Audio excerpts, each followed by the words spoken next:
దేవుని నామానికి మహిమ కలుగుగాక. ప్రభు పేరిట మీ అందరికీ వందనాలు. ఈ మే నెల 2వ ఆదివారంలోనికి రావడానికి దేవుడు చూపించిన కృపను బట్టి దేవునికి స్తోత్రము కలుగుగాక. ఈ ఆదివారపు ప్రార్థన లేదంటే ఆరాధనను మనం ప్రారంభించుకున్నాం. అందులో కళ్ళు మూసి తల వచ్చినట్లయితే ప్రారంభ ప్రార్థనతో మనం స్టార్ట్ చేసుకున్నాం. ముందుగా రక్తం చెప్పుకున్నాను. ప్రభువైన యేసుక్రీస్తు రక్తమే ఇచ్చాను, ప్రభువైన యేసుక్రీస్తు రక్తమే ఇచ్చాను, ప్రభువైన యేసుక్రీస్తు రక్తమే ఇచ్చాను, ప్రభువైన యేసుక్రీస్తు రక్తమే ఇచ్చాను, ప్రభువైన యేసుక్రీస్తు రక్తమే ఇచ్చాను, ప్రభువైన యేసుక్రీస్తు రక్తమే ఇచ్చాను, ప్రభువైన యేసుక్రీస్తు రక్తమే ఇచ్చాను, ప్రభువైన యేసుక్రీస్తు రక్తమే ఇచ్చాను, ప్రభువైన యేసుక్రీస్తు రక్తమే ఇచ్చాను, ప్రభువైన యేసుక్రీస్తు రక్తమే ఇచ్చాను, ప్రభువైన యేసుక్రీస్తు రక్తమే ఇచ్చాను, ప్రభువైన యేసుక్రీస్తు రక్తమే ఇచ్చాను, ప్రభువైన యేసుక్రీస్తు రక్తమే ఇచ్చాను, ప్రభువైన యేసుక్రీస్తు రక్తమే ఇచ్చాను, ప్రభువైన యేసుక్రీస్తు రక్తమే ఇచ్చాను, ప్రభువైన యేసుక్రీస్తు రక్తమే ఇచ్చాను, ప్రభువైన యేసుక్రీస్తు రక్తమే ఇచ్చాను. హల్లెలూయా హల్లెలూయా హల్లెలూయా హల్లెలూయా హల్లెలూయా హల్లెలూయా హల్లెలూయా.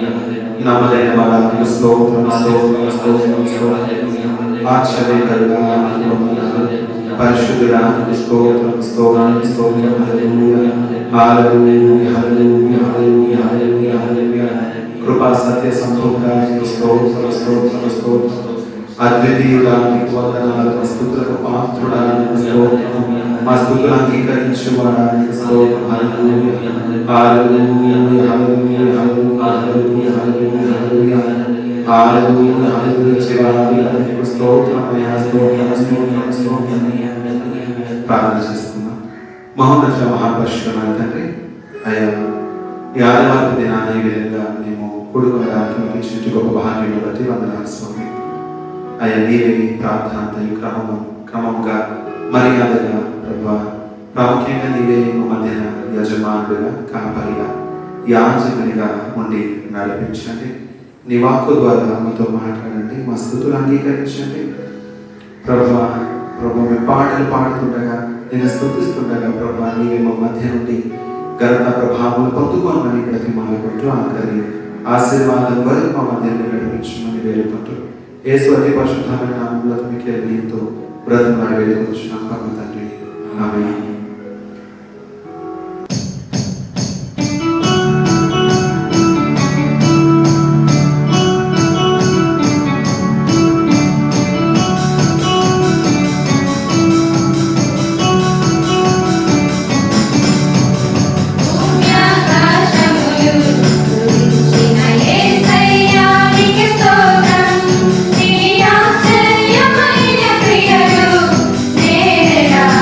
Mara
నేను నమ్ముకున్న నా దేవుడని నేను యెహోవాను గురించి చెప్పుచున్నాను.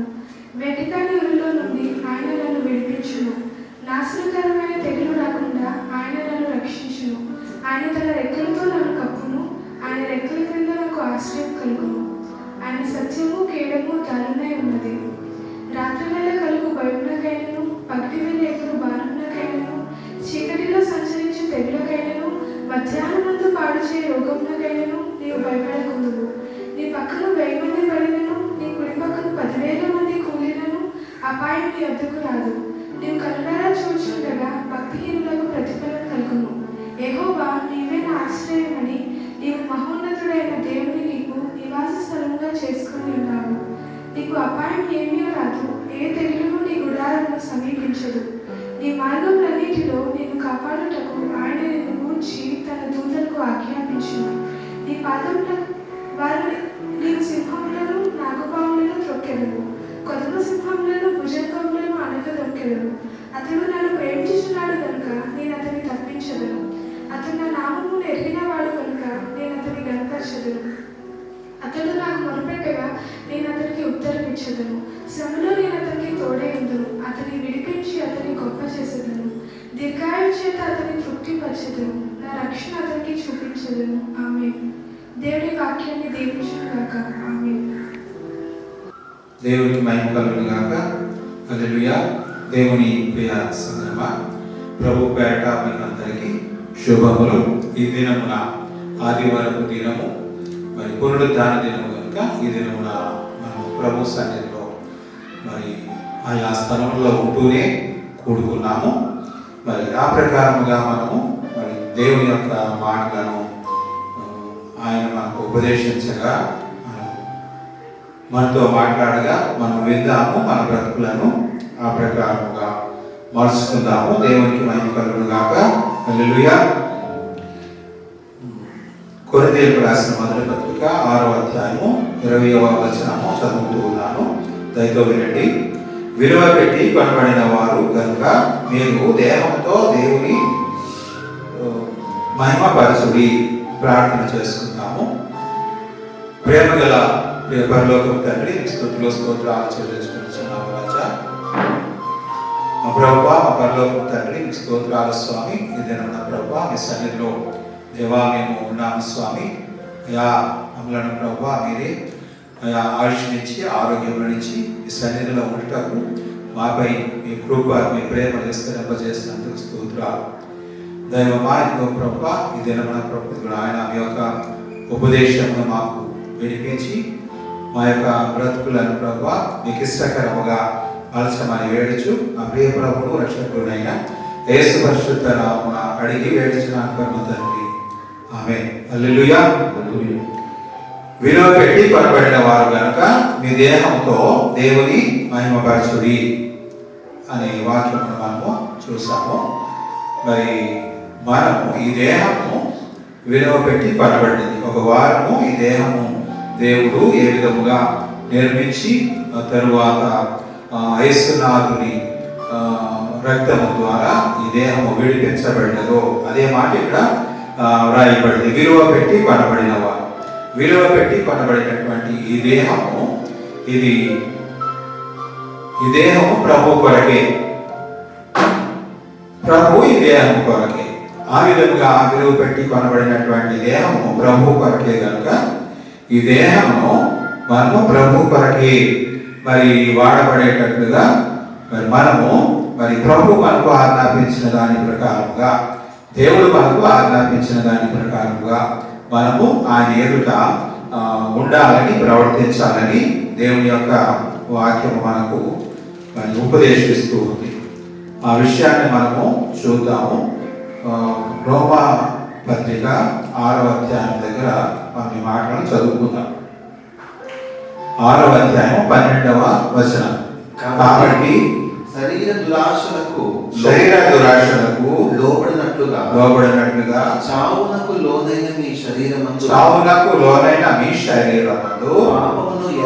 పాపమును ఏలనీయకుడి అని రాయబడింది. విలువ పెట్టి కొనబడినటువంటి ఈ దేహము ఇక్కడ ఒకసారి 10వ వచనం కూడా మనం చదువుదాము. ఏలయనగా ఆయన చనిపోవుట చూడగా, ప్రభువు తను చనిపోవట చూడగా, ఆయన చనిపోవట చూడగా, పాపము విషయమై ఒక్కమారి చనిపోయిన పాపం విషయమే అంటే మన నిమిత్తం, మన పాపముల నిమిత్తము ఆయన ఒక్కమారి చనిపోయెను. ఒక్కమారి చనిపోయిన కానీ ఆయన జీవించుట చూడగా దేవుని విషయమై జీవించుచున్నాడు. దేవుని విషయమై ఆయన జీవిస్తూ ఉన్నాడు. అలాగని మనము కూడా ఏం చేయాలంట? దేవుని విషయమై మనము జీవించులాగున మన పాపముల నిమిత్తము ఆయన శిలువ మరణమునందునంతగా తనను తాను అప్పగించుకొని బలియాగము చేసి ఉన్నాడు కనుక ఆ పుణ్యదానమును బట్టి మనము విమోచింపబడినాము, విడిపించబడినాము, పరిశుద్ధపరచబడినాము. ఆయన పరిశుద్ధుడై ఉన్న ప్రకారముగా మనము పరిశుద్ధపరచబడినాము. మనం పవిత్రులము అయినా పవిత్రులమైన మనము ప్రభు నిమిత్తమే మరి జీవించాలి. ప్రభు కార్యాభివృద్ధి అంటే ప్రభు కార్యములలో మనము జీవించాలి అనేది మరి దేవుని యొక్క చిత్తము, అది తండ్రి యొక్క చిత్తము. కాబట్టి ఇక్కడ ఏమంటున్నాడంటే శరీర దురాశలకు లోనైనట్లుగా చావునకు లోనైన మీ శరీరమందు. ఈ శరీరము మరి విడిపించబడినది అయినప్పటికీ ఈ శరీరం ఇంకా చావునకు లోనైన శరీరము కానీ ఒక విధంగా మనకు కనిపిస్తూ ఉంది. చావునకు లోనైన ఈ శరీరమందు మనం ఏం చేయాలంట? పాపమును ఏలనీయకూడదు. చావునకు లోనైన ఈ శరీరమందు మనము పాపమును ఏలనీయకూడదు. ప్రభు మరి దీన్ని పరిశుద్ధపరిచి ఉన్నాడు కనుక, పవిత్రపరిచి ఉన్నాడు కనుక, విలువ పెట్టి కొన్నాడు కనుక, అమూల్యమైన తన రక్తం ద్వారా తన స్వరక్తం ఇచ్చి కొన్నాడు కనుక ఇది ఆయన నిమిత్తమే, ప్రభు నిమిత్తమే, తండ్రి చిత్త ప్రకారము మరి జీవించడం నిమిత్తమే, బ్రతకడం నిమిత్తమే కొన్నాడు కనుక మరి దీని నుండి మరి దీనిని మనము అపవిత్రపరచకూడదు. అంటే పాపమును దీని అందు ఏలనీయకుండా, దీనిలోనికి పాపము మరి ప్రవేశించకుండా మనము జాగ్రత్త పడాలి. పాపం ఏం చేస్తుంది అంటే మరి ఈ పరిశుద్ధమైన దానిలో, ఈ పవిత్రమైన దానిలో అది ప్రవేశించేటువంటి ప్రయత్నము చేస్తుంది కనుక మన దగ్గరకు అది వచ్చి మనలను ఏ విధము చేతనైనా మోసగించాలని ప్రయత్నం చేస్తూ ఉంటుంది. అటువంటి మోసంలో పడితే ఆ పాపము మనలో ప్రవేశిస్తూ ఉంది. ప్రవేశించి అక్కడ నుండి అది తాను ఏలుతూ ఉంటుంది అన్నమాట. కనుక అలాగే నా పాపమును ఏర్నేయకుండా మనము జాగ్రత్తగా ఉండాలి. దేవునికే ఈ దేహమును మరి మనము అప్పగించాలి. చదువుదాం పెద్దకు 13వ వచనము.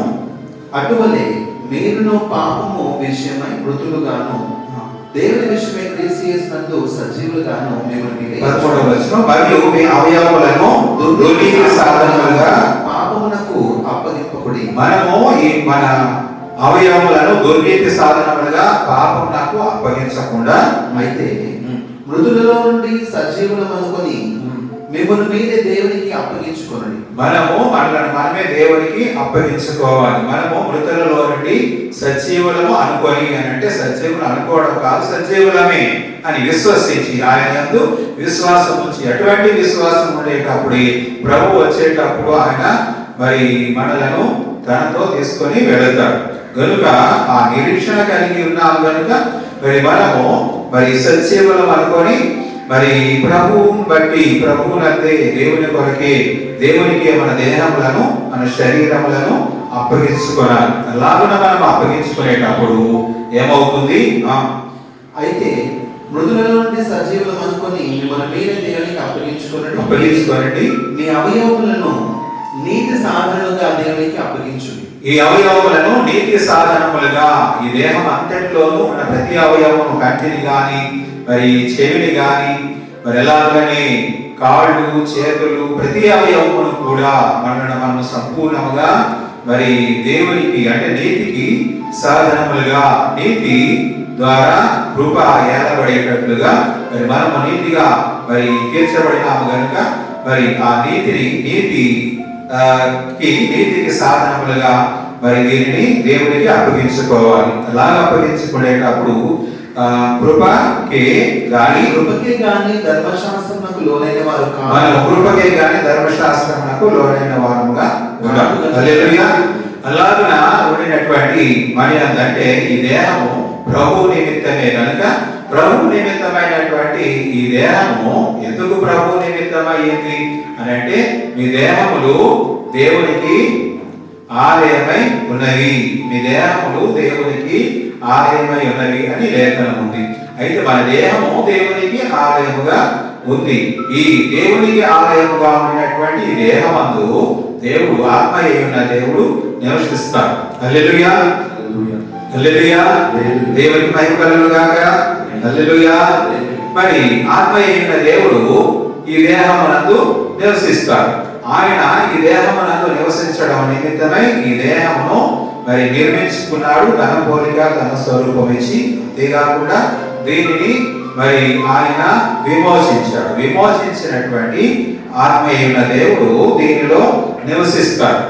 అందువలన ఇది ఆలయముగా ఉంది, ఆయనకు ఆలయము. ఈ దేహము దేవుని ఆలయము. ఈ దేహము దేవుని ఆలయముగా ఉన్నటువంటి ఈ దేహములో ఆయన నివసిస్తూ ఉంటాడు కనుక దేవునికి ఆలయం అయినటువంటి ఈ దేహం. ఆలయం అని అంటే ఒక విషయాన్ని మనం చూసుకుందాము. ఆలయం అని అంటే ఆలయము లేక ప్రత్యక్ష గుడారము. మోషే ద్వారా దేవుడు ఆ కొండ మీద మోషేకు చూపించిన దాని ప్రకారముగా మరి ఆ మోషే దాన్ని చూసిన ప్రకారముగా మోషే ఏం చేశాడు? ప్రత్యక్ష గుడారాన్ని నిర్మించాడు. ఆ విధంగా ప్రత్యక్ష గుడారం నిర్మించబడింది, అది నిలవబెట్టబడింది. అందులో దేవుని యొక్క అది దేవునికి నివాసముగా ఉంది. ఆ యొక్క గుడారను పోలి మరి మందిరాన్ని కట్టాడు సొలొమోను రాజు. దావీదు కుమారుడైన సొలొమోను రాజు మందిరాన్ని కట్టాడు. హల్లెలూయా. కనుక ప్రజలందరూ కూడా ఏం చేయాలన్నమాట?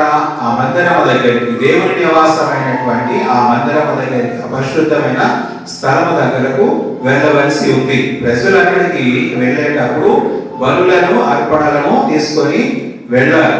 అక్కడికి వెళ్ళేటప్పుడు ప్రజలు అక్కడ మరి వారు మరి పాప ప్రక్షాళన చేయబడతారు, పరిశుద్ధపరచబడతారు.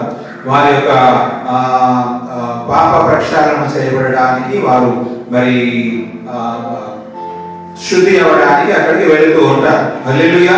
అక్కడ వెళ్ళేటప్పుడు ఆ దేవాలయం దగ్గర, ఆ మందిరం దగ్గర యాజకులు ఉంటారు. యాజకులు ఏం చేస్తారు అని అంటే యాజక ధర్మం అంతటిని చేస్తారు. ప్రజల ద్వారా తీసుకొని రాబడినటువంటి బలులను అర్పణలను ఏ బలి ఏ ప్రకారము అర్పించాలో ఆ ప్రకారముగా మరి వారు తీసుకొచ్చిన బలి ఏ బలి తీసుకొని వచ్చారో దాన్ని విని దాని ప్రకారముగా యాజకులు ఆ ప్రజల నిమిత్తము వారి నిమిత్తము ఆ బలులను మరి అక్కడ అర్పిస్తారు. ఆ యొక్క నైవేద్యములను అక్కడ వారు దేవునికి అర్పిస్తారు. ఆ విధంగా అవి అర్పింపబడేటప్పుడు ఆ ప్రజలు మరి ఆ ప్రక్షాళనను చెందుతారు, మరి పరచబడతారు.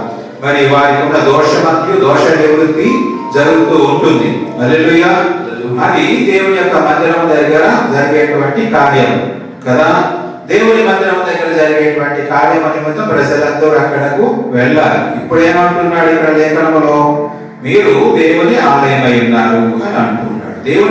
మనము దేవుని ఆలయం అయ్యేటప్పుడు మనలో ఆత్మీయ దేవుడు ఆయనే ప్రభువే మన యందు నివసిస్తూ ఉంటే, పరిశుద్ధాత్ముడే మన యందు నివసిస్తూ ఉంటే, మనము ఆలయం అయి ఉంటే ఈ ఆలయము ఏమవుతుందంట? ఈ ఆలయము మరి సంచరించేటువంటి ఆలయం. అంటే ఇది ఒక చోట సొలొమోను కట్టినటువంటి మందిరం లాగానో ఆలయం లాగానో లేక మరి మోషే నిర్మించినటువంటి ప్రత్యక్ష గుడారం లాగానో ఒక్క చోటనే ఉండిపోదు. కానీ ప్రజలు అక్కడికే వెళ్ళాల్సిన రీతిలో వెళ్ళడం కాదు. కానీ ఈ యొక్క ఆలయము ఇది సంచరిస్తూ ఉంది. ఎందుచేత సంచరిస్తుంది అంటే 2వ కొరింథీయులకు రాసిన పత్రిక 6వ అధ్యాయము మరి 10వ వచనం నుండి చదువుతాము.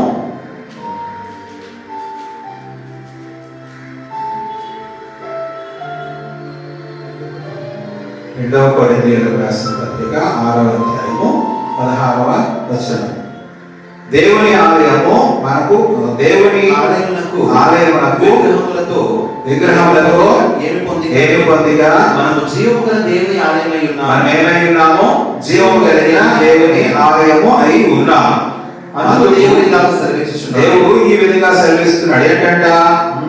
నేను వారిలో నివసించి. ఒక విధంగా సంఘము దేవుని ఆలయంగా ఉంది. అలాగని మీ దేహము దేవుని ఆలయం అని కూడా రాయబడి ఉంది. అలాగని సంఘం అంతా కూడా చేయాల్సిన కార్యము చేయాలి. ఇక్కడ మరి ఒక్కరొక్కరుగా ఉన్నప్పటికీ కూడా ఈ దేహము దేవుని ఆలయమై ఉన్నది కనుక దేవుని ఆలయమై ఉన్నటువంటి ఈ దేహము మరి ఏం చేసే ఆలయము? ఇది సంచరించేటువంటి ఆలయం. ఒక ద్వారా ఒక చోట నిలిచి ఉండిపోయేది కాదు, కానీ ఇది సంచరిస్తుంది. అంటే ఈ ఆలయము మనుషుల దగ్గరికి, అంటే ఆ యొక్క వారికి పాప ప్రక్షాళన జరగడం నిమిత్తము, వారి పరిశుద్ధపరచబడడం నిమిత్తము ఈ ఆలయమే వారి దగ్గరికి వెళుతూ ఉంది. మరి ఆలయం వెళితే సరిపోతుందా అంటే ఆలయం దగ్గర ఈ అర్చనాచారాదులన్నీ కూడా ఎవరు చేయాలి? యాజకులు చేయాలి. మరి ఈ ఆలయము అక్కడికి వెళుతుంది, బాగానే ఉంది. మరి అర్చనాచారాలు ఎలా జరుగుతాయి అని అంటే, మీరు ఏమై ఉన్నారు? ఆలయమై ఉండడం మాత్రమే కాకుండా మనము రాజులైన యాజక సమూహంగా కూడా ఉన్నామని లేఖనం మనకు సెలవిస్తూ ఉంది. మనము రాజులైన యాజక సమూహము అని అంటే యాజక ధర్మము మనము కూడా చేయవలసి ఉంది. యాజక ధర్మము చేయడానికి మనకి కూడా మరి ఆ యొక్క అర్చనాచారాదుల కార్యము మనకు అప్పగింపబడింది. ఇది ఆత్మ సంబంధమైనటువంటి కార్యము. అక్కడ ప్రత్యక్ష గుడారము దగ్గర లేక మరి సొలొమోను కట్టిన మందిరము దగ్గర మరి ప్రజలు బలులను అర్పణను తీసుకొని వెళ్ళేటప్పుడు అర్పించబడినట్టుగా అది, కానీ ఇక్కడ ఈ మందిరము మనుషుల దగ్గరికే వెళుతూ ఉంది. అది ఒక మనిషి కావచ్చు, అది స్త్రీ అయినా కావచ్చు, పురుషుడైనా కావచ్చు, లేక కొంతమంది దగ్గరికి కావచ్చు, లేక ఒక కుటుంబం దగ్గరికి కావచ్చు, అక్కడికే వెళుతుంది. మరి ఈ మందిరము, ఈ దేవాలయం అక్కడికే వెళుతుంది. వెళ్ళడం మాత్రమే కాకుండా ఆ మందిరము మరి అయినటువంటి మనమే మరలా యాజక కార్యము ధర్మము కూడా మరి నిర్వర్తించవలసి ఉంది కనుక ఆ కార్యము కూడా మనమే చెయ్యాలి. హల్లెలూయా. అలాగే చేసేటప్పుడు అక్కడ ఒక పాపి మారు మనస్సు పొందుతాడు. ఒక పాపి తన యొక్క పాపము ప్రక్షాళనము చేయబడుతూ ఉంది. అక్కడ ఈ మందిరము వెళ్ళేటప్పుడు ఆ యాజక ధర్మము ఈ మందిరము ముందు జరగాలి. మన యందు నివసిస్తున్నటువంటి ఆత్మ అయిన దేవుడు వారికి ప్రత్యక్షము కావాలి. ఆత్మ దేవుని ద్వారా వారికి మరి పాప నివృత్తి కలగాలి, పాపములకు శాంతి కలగాలి. అందు నిమిత్తమై ఈ దేహము ప్రభువు నిమిత్తమే మరి ఉన్నది. కానీ ఈ దేహము మరి వ్యభిచారము నిమిత్తము కాదు, కానీ ఈ దేహము ప్రభువు నిమిత్తమే. ఇది మరి ఆయన నిర్మించుకున్నది అందరి నిమిత్తమే. అంతేకాకుండా దీనిని మరి విమోచించినది, తాను విలువ వెలపెట్టి కొనినది కూడా, తన స్వరక్తం ఇచ్చి కొనినది కూడా అందు నిమిత్తమే. దేవునికి మహిమ కలుగును గాక. ఈ ప్రకారంగా దేవుడు విడిపించి మనల్ని ప్రత్యేకంగా వేరుపరిచి ప్రత్యేకంగా ఉంచిన కారణము అదే కనుక ఆ విధంగా చేయాలన్నమాట. అయితే ఈ కడవరి కాలమందు, కడవరి దినాలలో ఇప్పుడు మనము మరి కరోనా వైరస్ బట్టి మరి ఏర్పడినటువంటి పరిస్థితులు ఇవన్నీ బహు గడ్డు కాలంగా, బహు భయంకరంగా ఉన్నటువంటి పరిస్థితుల్లో మనము ఉన్నాం.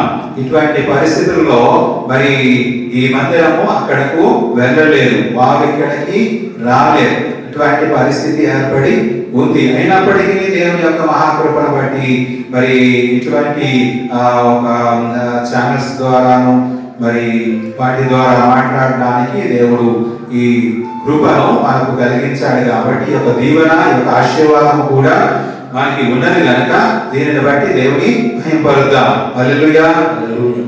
ఇలాగ ఉండినటువంటి ఈ కార్యము ద్వారా మనము దేవుని సంగతులను నేర్చుకోవాలి. ఇలాగా నేర్చుకుంటూ మనము మరి చాలా భయం కలిగినటువంటి వారమై మనము పరిశుద్ధపరచుకుంటూ మరి దేవుడు మనకు ఆజ్ఞాపించిన ప్రకారం మరి మనం జీవించాలి. దేవుని ఆలయము చేయాల్సినటువంటి కార్యము, యాజకులు చేయాల్సినటువంటి కార్యము ఉండగా ఈ సమయంలో అది కుదరడం లేదు అంటే ఎంతో గొడ్డు పరిస్థితిలో ఉంది కదండి. ఇటువంటి పరిస్థితిలో ఉండేటప్పుడు మరి ఆ దినము సమీపించిన కొలది దానిని మనం ఎరిగిన మనము ఏం చేయాలంటే ఇంకా అధికంగా మనము దేవుని అందు జీవించాలి, దేవుని కార్యములలో మనం ఉండాలి. ఏమండి, అందుకని మరి ఇక్కడ పౌలు భక్తుడు ఈ విధంగా ఒక మాట అంటూ ఉన్నాడు. 2వ కొరింథీయులకు రాసిన పత్రిక 5వ అధ్యాయము 11వ వచనం దగ్గర, కావున మేము ప్రభు విషయమైన భయము ఎరిగి మనుషులను మనుషులను ప్రేరేపిస్తున్నాము. ప్రభు విషయమైన భయం ఎరిగి మనుషులను ప్రేరేపిస్తున్నాము అని అంటూ ఉన్నాడు. కావున మేము ప్రభు విషయమైన భయం ఎరిగి, భయపడదు భయపడదు భయపడదు అనేటువంటి వాక్యాన్ని మళ్ళా చెప్పుకుంటూ ఉంటారు. కానీ ఇక్కడేమో పౌలయ్య గారు ఏమంటున్నాడు? ప్రభు విషయమై భయపడుతున్నాను అని అంటున్నాడు. అందుచేత ప్రజలను ప్రేరేపిస్తున్నాను అని అంటున్నాడు. ప్రేరేపించడం అంటే వారు పవిత్రులు అవులాగా చెప్తూ ఉన్నాడు. అలాగని మరి సంఘానికి కూడా హెచ్చరికలు మరి ఆయన జారీ చేస్తూ ఉన్నాడు. మీరు ఈ విధంగా ఉండాలి, ఈ విధంగా ఉండాలి. ప్రభు విషయమైనటువంటి భయము నాకు మాత్రమే కాదు, మీరు కూడా కలిగి ఉండాలి అని హెచ్చరిక చేస్తూ ఉన్నాడు. ఎందుకు నిమిత్తమై ప్రభు విషయమైనటువంటి భయం కలిగి ఉండాలి అంటే 10వ వచనం చదువుతాం. ఎందుకనగా ఎందుకనగా జరిగించిన క్రియల చొప్పున తాను జరిగించిన క్రియల చొప్పున అవి మంచివైనను సరే చెడ్డవైనను సరే అవి మంచివైనను సరే చెడ్డవైనను సరే దేహముతో జరిగించిన వాటి ఫలమును ప్రతి వాడును పొందునట్లు మనమందరమును క్రీస్తు న్యాయపీఠం ఎదుట ప్రత్యక్షము కావలేను. క్రీస్తు న్యాయపీఠం ఎదుట ప్రత్యక్షం అవుతాము. దేని నిమిత్తం ప్రత్యక్షం అవుతాము? ఈ దేహముతో జరిగించిన క్రియలు. హల్లెలూయా. ఈ దేహంతోనే మనం ఏ కార్యమైనా చేయాలి. ఏమండి? అందుచేత మరి ఈ దేహము లోనికి పాపము ప్రవేశించకున్నట్లుగా జాగ్రత్త పడుతూనే ఈ దేహంతో మనం చెడ్డ కార్యాలు చేస్తాము, మంచి కార్యాలు చేస్తాము.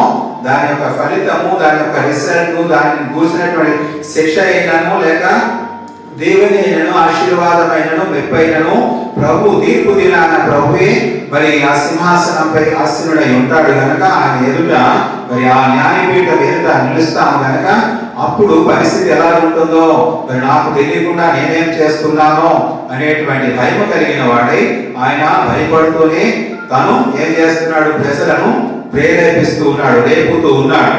మీరు ఈ విధంగా చేయకండి, ప్రభు రేపు పొద్దున్న తీర్పు తీరుస్తాడు, ఆయన న్యాయపీఠం ఎదుట మనం నిలవలసి ఉన్నది గనుక భయం కలిగి మనం కార్యాలు చేద్దాము. మనం ఏం చేసినా ఈ దేహంతోనే చేయవలసి ఉంది.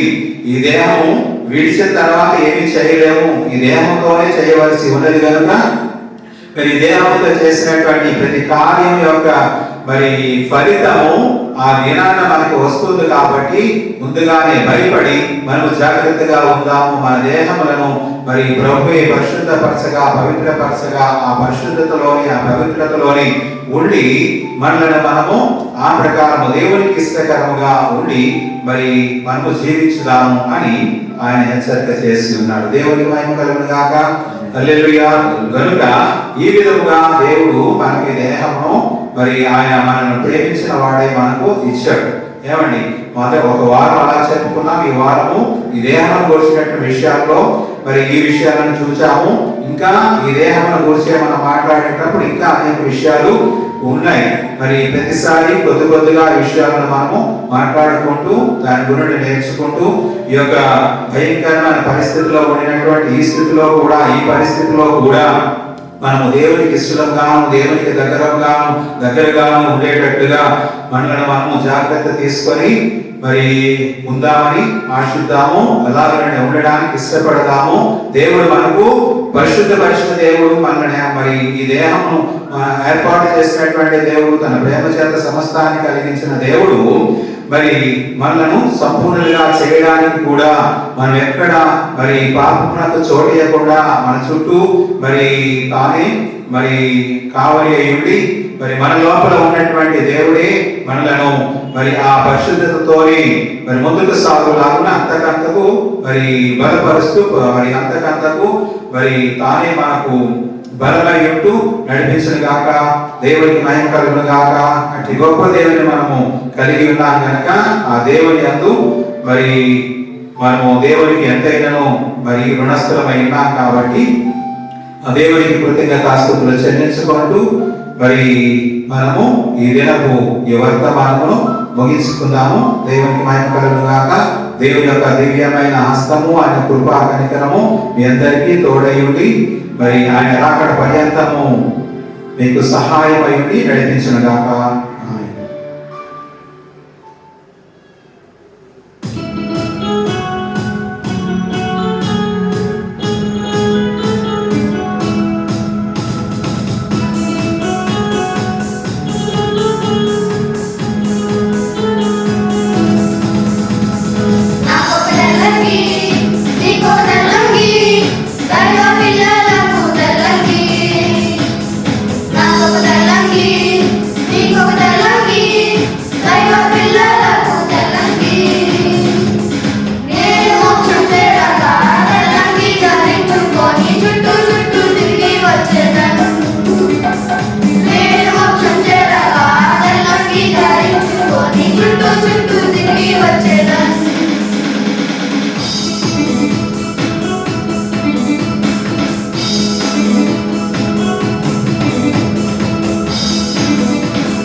అందరం కలిసి కొంత సమయము దేవుని ఆరాధన చేసుకుందాం. నేనే కొలుతున్నయ్యా, నీవే నా రాజు అంటూ మనస్ఫూర్తిగా దేవుడిచ్చిన అవకాశాన్ని బట్టి మోకరిస్తూ రెండు చేతులు పైకెత్తి ఆయన వైపు చూస్తూ మనం ఆరాధన చేసుకున్నాం. ఆయన మన రాజుగా, మన తండ్రిగా, మనల్ని పోషించే దేవుడిగా ఆయన మనకున్నాడు. ఇటువంటి పరిస్థితుల్లో కూడా ఆయన మనకి సహాయం చేసే దేవుడిగా ఉన్నాడు కనుక హృదయపూర్వకంగా నిన్ను తప్ప నేను వేరొకరిని కొలవలేనయ్యా, నిన్నే కొలుతున్నయ్యా యేసయ్యా నా దేవా అని మనం పలుకున్నామా?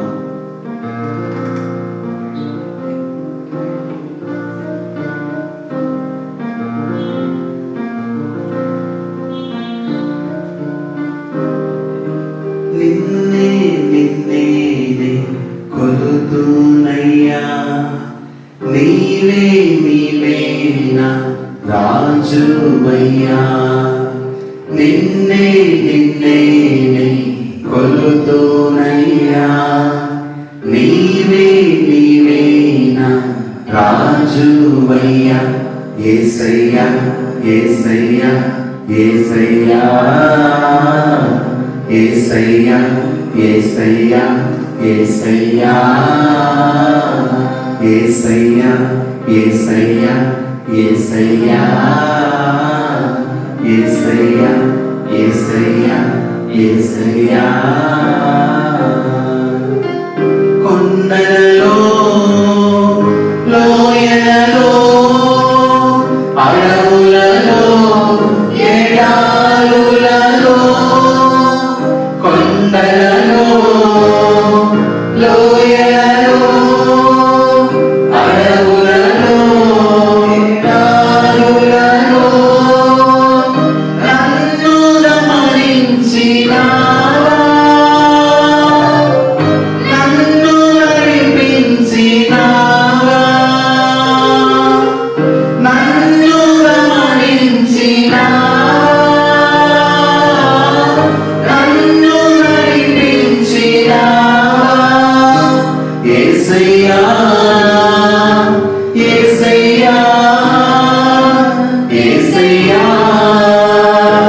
యేసయ్యా. నిన్నే కొలుతున్నయ్యా, నీవే నా రాజువయ్యా. నిన్నే కొలుతున్నయ్యా, నీవే నా రాజువయ్యా. యేసయ్యా యేసయ్యా యేసయ్యా యేసయ్యా యేసయ్యా యేసయ్యా.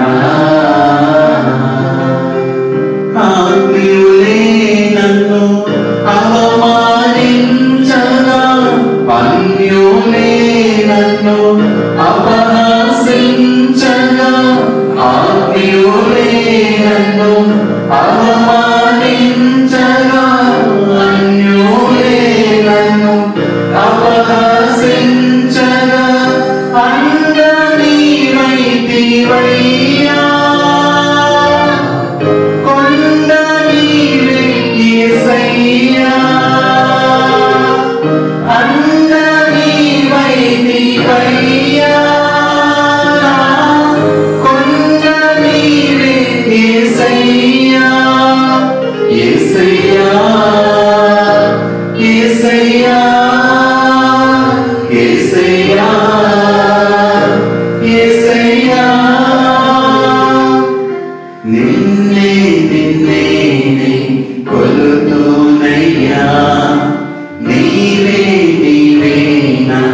రాజువయ్యా నిన్నే నిన్నే నే కొలుతునయ్యా నీవే నీవే నా రాజువయ్యా యేసయ్యా యేసయ్యా యేసయ్యా యేసయ్యా యేసయ్యా యేసయ్యా యేసయ్యా యేసయ్యా యేసయ్యా యేసయ్యా యేసయ్యా యేసయ్యా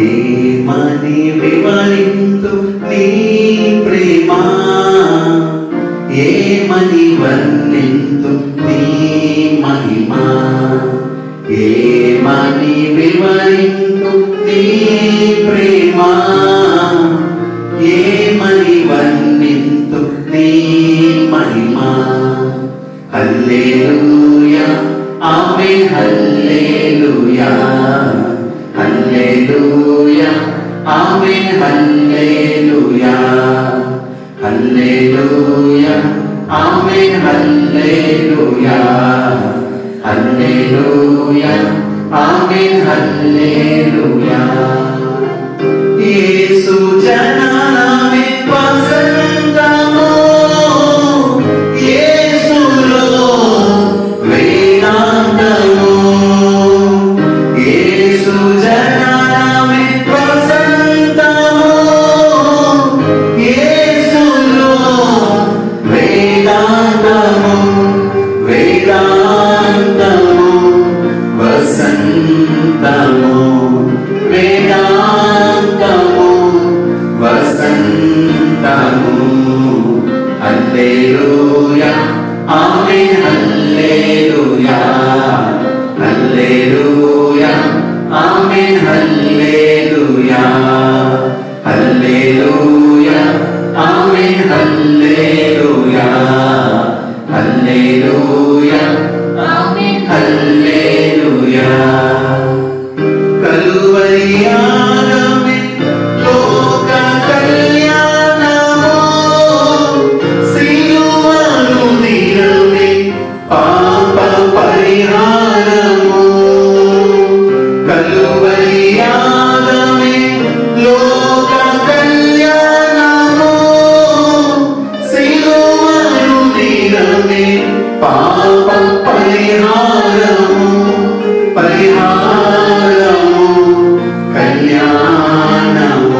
యేసయ్యా యేసయ్యా యేసయ్యా యేసయ్యా యేసయ్యా యేసయ్యా యేసయ్యా యేసయ్యా యేసయ్యా. కళ్ళు మూసుకున్నట్లయితే చిన్న ప్రార్థన చేసుకుందాం. అయ్యా నిజమే, నేను తప్ప మేమెవ్వరిని కొలవలేమయ్యా. మాకు రాజువు, మా తండ్రివి, కొండలలో లోయలలో ఎటువంటి పరిస్థితులు అయినప్పటికీ కూడా మమ్మల్ని గమనిస్తున్నాము, మమ్మల్ని నడిపిస్తున్నాము. ఏమని వివరించగలమయ్యా నీ ప్రేమను, ఏమని వర్ణించగలమయ్యా నీ ప్రభువా నీ ప్రేమను, మాపై నీవు చూపుతున్న కృపను బట్టి, ప్రేమను బట్టి ఇటువంటి క్లిష్టమైన కష్టమైన పరిస్థితుల్లో కూడా మాకు సహాయం చేస్తూ మమ్మల్ని నడిపిస్తున్న విధానాన్ని బట్టి నీకు వేలాది వందనాలు స్తోత్రాలు. అయ్యా మమ్మల్ని అందరినీ, మా సంఘాన్ని, మా సంఘ సభ్యులను, అయ్యా సమస్తాన్ని ప్రభువా నీ చేతులకు అప్పచెప్పుకుంటూ నీకే ప్రభువా మేము లోబడుతూ మమ్మల్ని నడిపిస్తున్నందుకు, మమ్మల్ని పోషిస్తున్నందుకు అయ్యా నీ కోట్లాది వందనాలు స్తుతులు చెల్లిస్తూ, మమ్మల్ని రక్షిస్తున్నందుకు, మమ్మల్ని ప్రొటెక్ట్ చేస్తున్నందుకు నీకు వందనాలు చెల్లించుకుంటూ యేసు అతి పరిశుద్ధమైన నామములో నీకే వినయంతో బ్రతిమలాడి వేడుకొనుచున్నాము పరమ తండ్రి. ఆమేన్ ఆమేన్. దేవుని నామమున మహిమ గాక. ప్రభువైన యేసుక్రీస్తు నామమున మీ అందరికీ శుభాభివందనాలు తెలియజేస్తున్నాం. మరి గత వారం మనం కీర్తన గ్రంథం నుంచి 22వ అధ్యాయం మనం ధ్యానించాం. అందులో మనము మొదట పైన 8 వచనాలు 8 వచనాలు మనం ధ్యానించాం పిల్లలు. ఇవాళ 9వ వచనం నుంచి మరొకసారి మనం దాన్ని ప్రారంభిద్దాం అనుకుంటున్నాం. 9వ వచనం చదువుతున్నాడు. కీర్తన 22 9వ వచనం. గర్భము నుండి నన్ను తీసిన వాడు నీవే కదా, నేను నా తల్లి యొక్క స్తన్యపానము చేయించుండగా నీవే కదా నాకు నమ్మిక పుట్టించింది. చాలా ప్రార్థన చేసుకున్న ప్రియులారా, స్తోత్రం తండ్రి, పరిశుద్ధుడైన దేవా, మరొకసారి తండ్రి ఇగో తండ్రి ఈ యొక్క విశ్రాంతి దినమందు ఆదివారం దినమున మీ లేఖనములు ధ్యానించుండగా నాకు, మాకు, మా అందరికీ, మా కుటుంబములకు మీరు క్షేమాన్ని ప్రకటించండి. ఇగో తండ్రి మీరు శిలువ మరణంలో పడుచున్న ఆ యొక్క వేదన, బాధ మేము అన్ని రకాలుగా ధ్యానించుండగా మరొకసారి ఈ తరువాయి భాగమును మీరు తండ్రి కొనసాగింపచేయండి. మా అందరితో మాట్లాడి మమ్మల్ని సిద్ధపరచండి, దీవించండి, ఆశీర్వదించండి. మమ్మల్ని మరుగుపరిచి మీరే కార్యము చేయమని మహిమాగంతా పొందమని యేసుక్రీస్తు పరిశుద్ధ నామమున స్తుతించి వేడుకొంచున్నాము తండ్రి. ఆమేన్. పిల్లలు మనం చదువుకుందాం. 9వ వచనం చదువుతున్నాం చూడండి. గర్భము నుండి నన్ను తీసిన వాడు నీవే కదా, నేను నా తల్లి యొక్క స్తన్యపానము చేయించుండగా నీవే కదా నాకు నమ్మిక పుట్టించింది. గత వారం మనం చూసిన ప్రియులను యేసు ప్రభు యొక్క శిలువ మరణానికి సంబంధించిన లేఖనాలు ఎన్నో. అయితే 22వ కీర్తన కూడా ఆయన శిలువను గురించిన ధ్యానంలో కొన్ని విషయాలు ఇక్కడ కనబడడం మనం చూస్తున్నాం. అందులో చూడండి, ప్రభువు ఆయన ఒక శిశువుగా జన్మించారంటే, అనగా మనకు శిశువు పుట్టారు. ఆయన చిన్న శిశువుగా ఈ భూలోకములో ఒక చిన్న గుడారం, అంటే రక్త మాంసముల గుడారం ధరించి ఆయన మన మధ్యకి రావాల్సి వచ్చింది. అటువంటి ప్రభు ఈ భూలోకంలో ఉండేటప్పుడు ఆయన చూడండి ఒక్కొక్క మాట జ్ఞాపకం చేసుకుని ఆయన చెప్తున్నాడు. తన యొక్క సందర్భాలు ఎలా ఉన్నాయనేది ఇక్కడ దర్శనంలో దావీదు చూస్తూ ఈ విషయం కూడా చెప్పాడు. గర్భము నుండి నన్ను తీసిన వాడను నీవే కదా, నేను నా తల్లి యొక్క స్తన్యపానం చేర్చుండగా నీవే కదా నాకు నమ్మిక పుట్టించేది. చూడండి, ఒక చిన్న పెట్టున్నాడు అనుకోండి, ఏ విధంగా పైకి ఎదగాలి, ఒక్కొక్క అంశంలో ఒక్కొక్క విషయంలో దేవుడు పట్టించుకొని కార్యం చేసే దేవుడు. ఎందుకంటే ఆ బిడ్డ పట్ల దేవుడికి ఒక ప్రణాళిక ఉంది. ఇవన్నీ వచనంలో ఒక సత్యం మనం గ్రహించవలసింది ఏంటంటే, భూమి మీద పుట్టిన ప్రతి బిడ్డ పట్ల కూడా దేవుడు ఒక గొప్ప ప్రణాళిక కలిగి ఉన్నాడు. అది నీవైనా కానీ, నేనైనా కానీ, లేదా మన పిల్లలైనా కానీ, ఎవరైనా కానీ చూడండి, ప్రతి బిడ్డ కూడా భూమి మీద ఏదో పేరుకి పుట్టి పేరుకి చనిపోవడం ఆయన ఉద్దేశం కాదు ప్రియులారా. ప్రతి ఒక్కడు కూడా మన తల్లిదండ్రులు ఏ విధంగా బిడ్డ మీద ఆశ పెట్టుకుంటారు. ఒక టైం వచ్చినప్పుడు ఎదిగి తల్లిదండ్రులు కొరకు ఏదో చేయాలి, ఏదో సాధించాలి, నా బిడ్డ ఆ కుటుంబ పేరు, కుటుంబ గౌరవం కాపాడాలని ఎలాగనుకుంటారో, ఈవేళ దేవుడు కూడా ఆ పరమతండ్రి కూడా భూలోకంలో ఒకరిని పుట్టించేటప్పుడు గొప్ప ప్రణాళిక కలిగి ఉన్నాడు. నమ్మిన వాళ్ళందరికీ చూద్దాం. హల్లెలూయా. దేవుని యొక్క ఉద్దేశం. యేసు ప్రభు ఒక బిడ్డగా పుట్టాడంటే ప్రవచనం అలా చెప్పలేదు. ఎలాగో మనకు ఒక శిశువు పుట్టాను, మనకు కుమారుడు అనుగ్రహించబడాను, ఆయన భుజముల మీద రాజ్యభారం ఉంది, ఆయన ఆశ్చర్యకరుడు, ఆలోచనకర్త. ఒక శిశువు మీద రాజ్యభారం ఉన్న వ్యక్తి. మరి అటువంటి శిశువు ఈ భూలోకంలో జన్మించేటప్పుడు దేవుడి యొక్క ప్రణాళిక ఉంటుందా లేదు ఒకసారి ఆలోచిద్దాం. ఇక్కడ కూడా అంటున్నాడు కదా, గర్భమున నన్ను తీసిన వాడు నీవే కదా, నేను నా తల్లి యొక్క స్తన్యపానం చేయించుండగా నీవే కదా నాకు నమ్మిక పుట్టించింది. గర్భవాసినది మొదలుకొని నాకు ఆధారం నీవే, నా తల్లి నన్ను కన్నది మొదలుకొని నా దేవుడము నీవే. దేవుడు నామం మహిమకరము గాక. భూలోకంలో పుట్టిన ప్రతి బిడ్డ వెనుక కూడా కనబడే తల్లిదండ్రులు ఎంత వాస్తవం. ఇవాళ కనబడే వారి కంటే మనకు జన్మనిచ్చిన ఆ దేవుడు ఆయనే పరమ తండ్రి. ప్రతి ఒక్కరు అది గుర్తుంచుకోవాలి.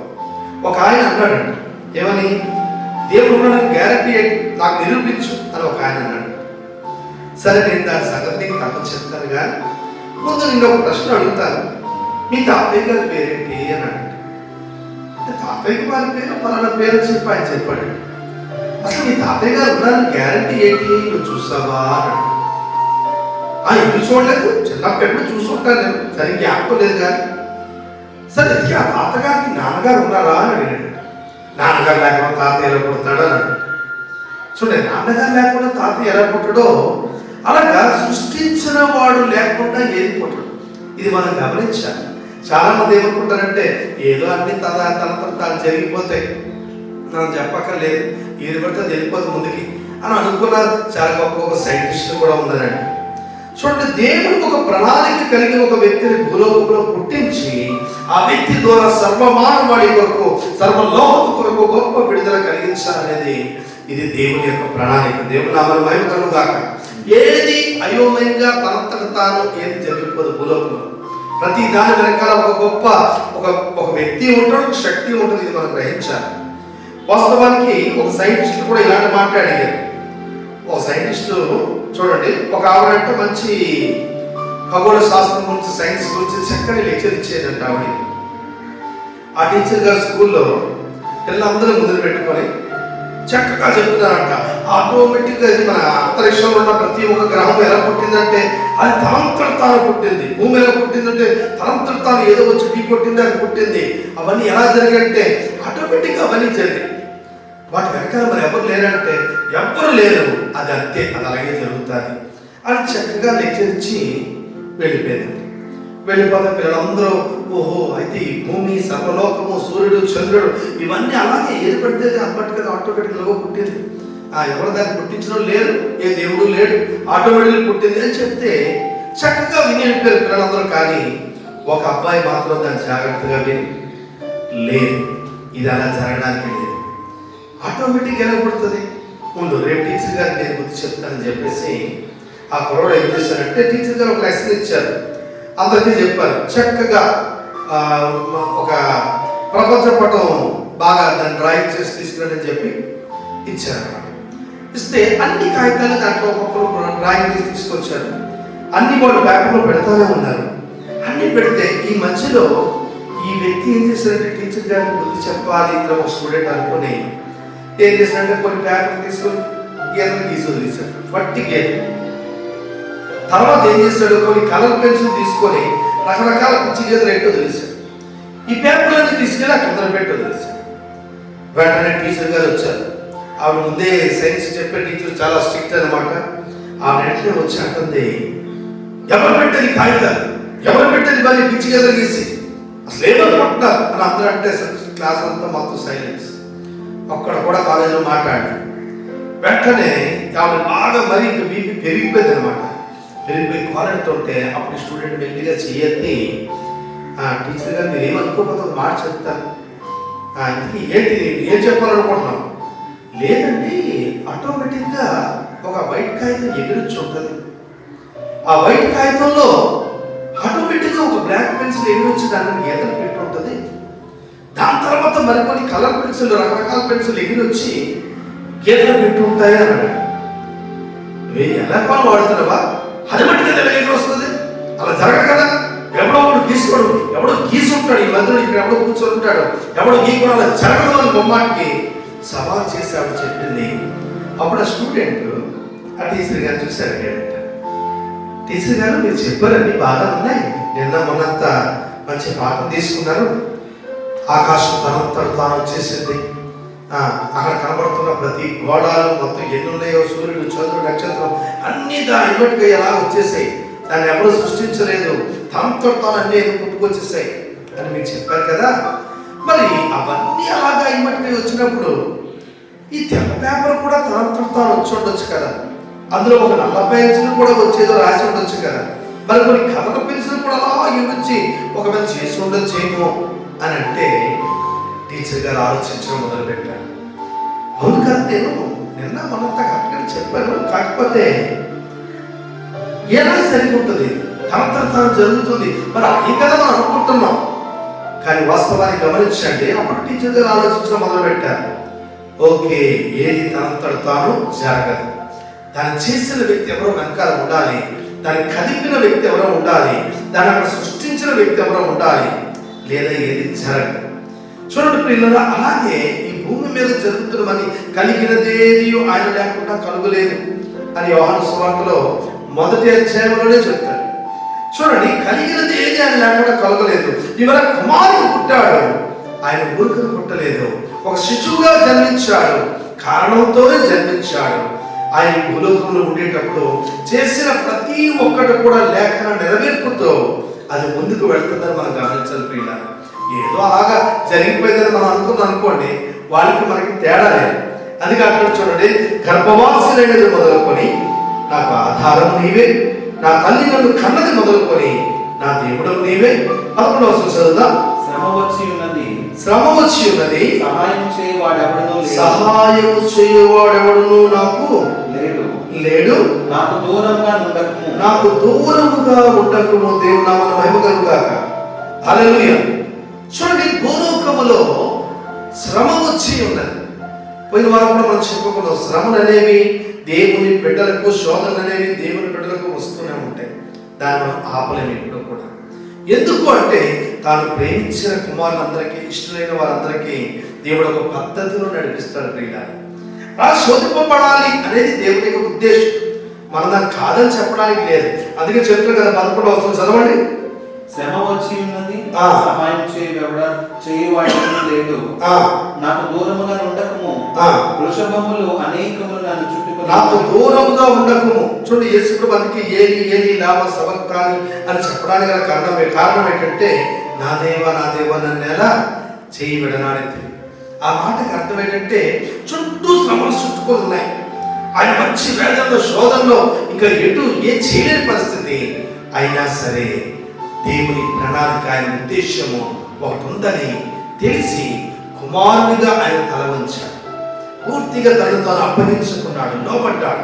చెప్తున్నాడు చూడండి, వృషభములు అనేకములు నన్ను చుట్టుకొని ఉన్నవి, బాషాను దేశపు బలమైన వృషభములు నన్ను ఆవరించి ఉన్నవి, నన్ను ఆవరించి ఉన్నవి, చీల్చుచును గర్జించుచు నుండు సింహము వలె వారు నోళ్లు తెరచుచున్నారు, నేను నీళ్ళ వలె పారబోయబడి ఉన్నాను, నా ఎముకలన్నీ స్థానం తప్పి ఉన్నవి, ఎందుకంటే కొట్టిన దెబ్బలు మొత్తం అన్ని కదిలిపోయాయి, అయినా సరే లేఖనం ప్రకారం ఒక వెనుక కూడా వెరగలేదు. ఇది మనం గమనించాలి. చూడండి, అక్కడ ప్రతి పరిస్థితి కూడా లేఖనము ప్రకారము జరగాలి అని దానికి ఉద్దేశం. చూడండి, మనం 1 పేతురు రాసిన పత్రిక 5వ అధ్యాయం 8వ వచనంలో ఒక మాట అంటాడు పేతురు. ప్రతి విషయం కూడా చూడండి, ముందే దేవుడు రాయించి ఉంచాడు. అక్కడ ప్రభు విషయంలో కూడా ముందే లేఖనాలు రాయబడ్డాయి, ఇక్కడ మన విషయంలో కూడా ముందే లేఖనాలు రాయబడ్డాయి. ఏంటది? 1 పేతురు 5వ అధ్యాయం 8వ వచనం. నిబ్బరమైన బుద్ధి గలవారై మెలకుగా ఉండుడి, విరోధి అయిన అపవాది గర్జించు సింహము వలె, అంటే సాతాను గర్జించు సింహము వలె ఎవరిని మృంగుదునా అని వెదకుచూ తిరుగుచున్నాడు. దేవుడు నామమున మహిమ కలుగును గాక. చూడండి, భూలోకములో ఉండేటప్పుడు దేవుడు కొన్ని పద్ధతులు పెట్టాడు. ప్రతి ఒక్కరు ఈ భూలోకంలో పరీక్షింపబడాలి, శోధింపబడాలి. ఆ శ్రమలన్నిటినీ కూడా ఓర్చుకొని ఓర్పు తన క్రియలను కొనసాగింపలేము అని చెప్పినట్టు లేఖనం ప్రకారం ఇవన్నీ ఖచ్చితంగా చేసిన వాడే జయించిన వాళ్ళు ఎక్కడికి వస్తారు. ఇవాళ యేసు ప్రభు రక్త మాంసాల్లో ఉండి ఈ కార్యాలన్నీ చేసి చూపెడుతున్నారు. ఇదే చూడండి, కీర్తనకారుడు 35వ అధ్యాయం 21లో ఒక మాట అంటాడు చూడండి. 35లో 21, నన్ను దూషించుటకై వారు నోరు పెద్దదిగా తెరుచుకొనుచున్నారు. ఆహా ఆహా ఆహా, ఇప్పుడు వారి సంగతి మాకు కనబడినదే అని అనుచున్నారు. చూడండి, ఇంత ఏదో గొప్ప యేసు చేశారు కానీ ఇప్పుడు అయిపోయింది కదా, మొత్తం అంతా సీన్ అయిపోయింది కదా, ఇంకేంటుంది అని రకానికి ఒక మాట, హేళన చేసే మాట, బాధపరిచే మాట, దుఃఖపరిచే మాట. ఇవాళ మన జీవితంలో కూడా, క్రైస్తవ జీవితంలో కూడా ఇటువంటి సమస్యలు, ఇటువంటి అపహాస్యములు ఎన్నో ఎదుర్కోవాల్సి వస్తే కొంతమంది కంగారు పడిపోయి తమ యొక్క ఓర్పును అన్నింటిని మొత్తం విరగొట్టుకొని పావులాగా పుసకొట్టే వాళ్ళు ఉన్నారు. ఇవాళ మనం చేయవలసిన అధికారం యేసు ప్రభు అంత వేదనను అనుభవించి కూడా ఆయన ఎప్పుడు కూడా పన్నెత్తి ఒక మాట అనలేదు. ఆయన జాగ్రత్తగా ఏది మాట్లాడాలని తెలుసు. ఎందుకంటే లేఖనముల నెరవేర్పు ప్రకారము ఇవన్నీ జరుగుతున్నాయి. దేవుని నామమున మహిమ కలుగుగాక. అందుకే చూడండి, 11వ వచనం, శ్రమ వచ్చి ఉన్నది. కీర్తన 22:11లో శ్రమ వచ్చి ఉన్నది, సహాయం చేయ వాడెవడనూ లేడు. నాకు దూరముగా ఉండకము, వృషభములు అనేకములు నన్ను. చూడు, ఈ పరిస్థితి నుంచి తప్పించాలంటే దేవుడు తప్ప ఇంకెవ్వరూ తప్పించడానికి లేదు ప్రియులారా. ఎందుకంటే శ్రమ, శోధన, కొన్ని సందర్భాలు దేవుడే మనం పరీక్షిస్తుంటాడు. కొన్ని సందర్భాలు దేవుడే మనల్ని శోధకుడికి అప్పగిస్తాడు. ఎందుకంటే వాడు పెట్టే శోధనలో మనం జయించాలి. తన బిడ్డలు వాటికంటే శ్రేష్టమైన వారిని నిరూపించాలి. అప్పుడే దేవుడికి మహిమ కలుగుతుంది. ఏ టెస్ట్ పెట్టినా అన్నింటినీ జయించాలనుకోండి, అప్పుడే మనకు అవార్డు వస్తుంది. లేకపోతే ఏమి లేకుండా అవార్డు ఎవడెడతాడు? ఇవాళ సర్వలోకాన్ని పరిపాలించే ఒక అధికారము, శక్తి, బలము ఆయన కలిగి ఉండి ఇవాళ తన పిల్లలకు కూడా ఇవ్వాలంటే ఇవన్నీ భూలోకంలో జరుగుతుంటాయి. మనం గ్రహించాలి. ఈ శోధనలు బట్టి, ఎందుకంటే వృషభములు అనేకములను చుట్టుకొని ఉన్నవి, బలమైన వృషభములు నన్ను ఆవరించి ఉన్నవి. చీల్చుచును గర్జించుచును సింహము వలె వారు నోళ్లు తెరచుచున్నారు. నేను నీళ్ల వలె పారబోయబడి ఉన్నాను. నా ఎముకలన్నీ స్థానం తప్పి ఉన్నవి. నా హృదయము నా అంతరంగమందు మైనము వలె కలిగి ఉన్నది. మైనం అంటే మనం తెలుసు కదా, కొవ్వు తెరగైతే కరిగిపోతుందో అలాగా ఆటోమేటిక్ గా కరిగిపోతున్నాడు, తరిగిపోతున్నాడు. ఎవరి కోసం ఇదంతా? ఇవాళ సర్వ మానవాళి పాపం నుంచి విడిపించబడ్డానికి ఎవరో ఒకరు మొత్తానికి ఆ యొక్క యాగం చేయాలి. అది ప్రభువైన యేసుక్రీస్తు వారు ఈ కారణమును బట్టి ఆయన ఈ భూలోకంలో జన్మించారు. ఇది మనం గమనించాలి. ఇవాళ చాలా మంది ఎన్నో రకాలుగా వాళ్ళ తల్లిదండ్రులు 100 కారణాలు చెప్పుకోవచ్చు, కానీ పరమ తండ్రి కుమారుడి విషయంలో చెప్పిన కారణం, ఏకైక కారణం ఏంటంటే ఆయన ప్రజలందరి కొరకు ప్రాణం పెట్టాలి. అందుకే యోహాను సువార్త 3:16 దేవుడు లోకమును ఎంతో ప్రేమించాడు, ఇంత అంత కాదు, లెక్కలేనంత. అందుకని కుమారుని భూలోకానికి ఇచ్చాడట, పంపించాడట. ఆయన తన ప్రాణాన్ని పెట్టాడట. దేనికంటే భూలోకములో ఉన్న మానవుల పట్ల ఈ యొక్క మానవాళి రక్షణ కొరకు, విమోచన కొరకు, విడుదల కొరకు దేవుడు చేసిన గొప్ప యాగం. ఇది మనం గమనించాలి. అందుకే 15వ వచనం చూడండి, నా బలము ఎండిపోయి చిల్లపెంకు వలె ఆయను, నా నాలుక నా దవడను అంటుకొని ఉన్నది. నీవు నన్ను ప్రేతల భూమిలో పడవేసి ఉన్నావు. కుక్కలు నన్ను చుట్టుకొని ఉన్నవి. దుర్మార్గులు గుంపు కూడి నన్ను ఆవరించి ఉన్నారు. వారు నా చేతులను నా పాదములను పొడచి ఉన్నారు. నా ఎముకలన్నీ నేను లెక్కింపగలను. చూడండి, ఈ మాటలు మనం చూస్తుంటే యేసు ప్రభు శిలువ మరణంలో ఆయన చుట్టూ ఉన్నవారిని ఒకసారి జ్ఞాపకం చేసుకోండి.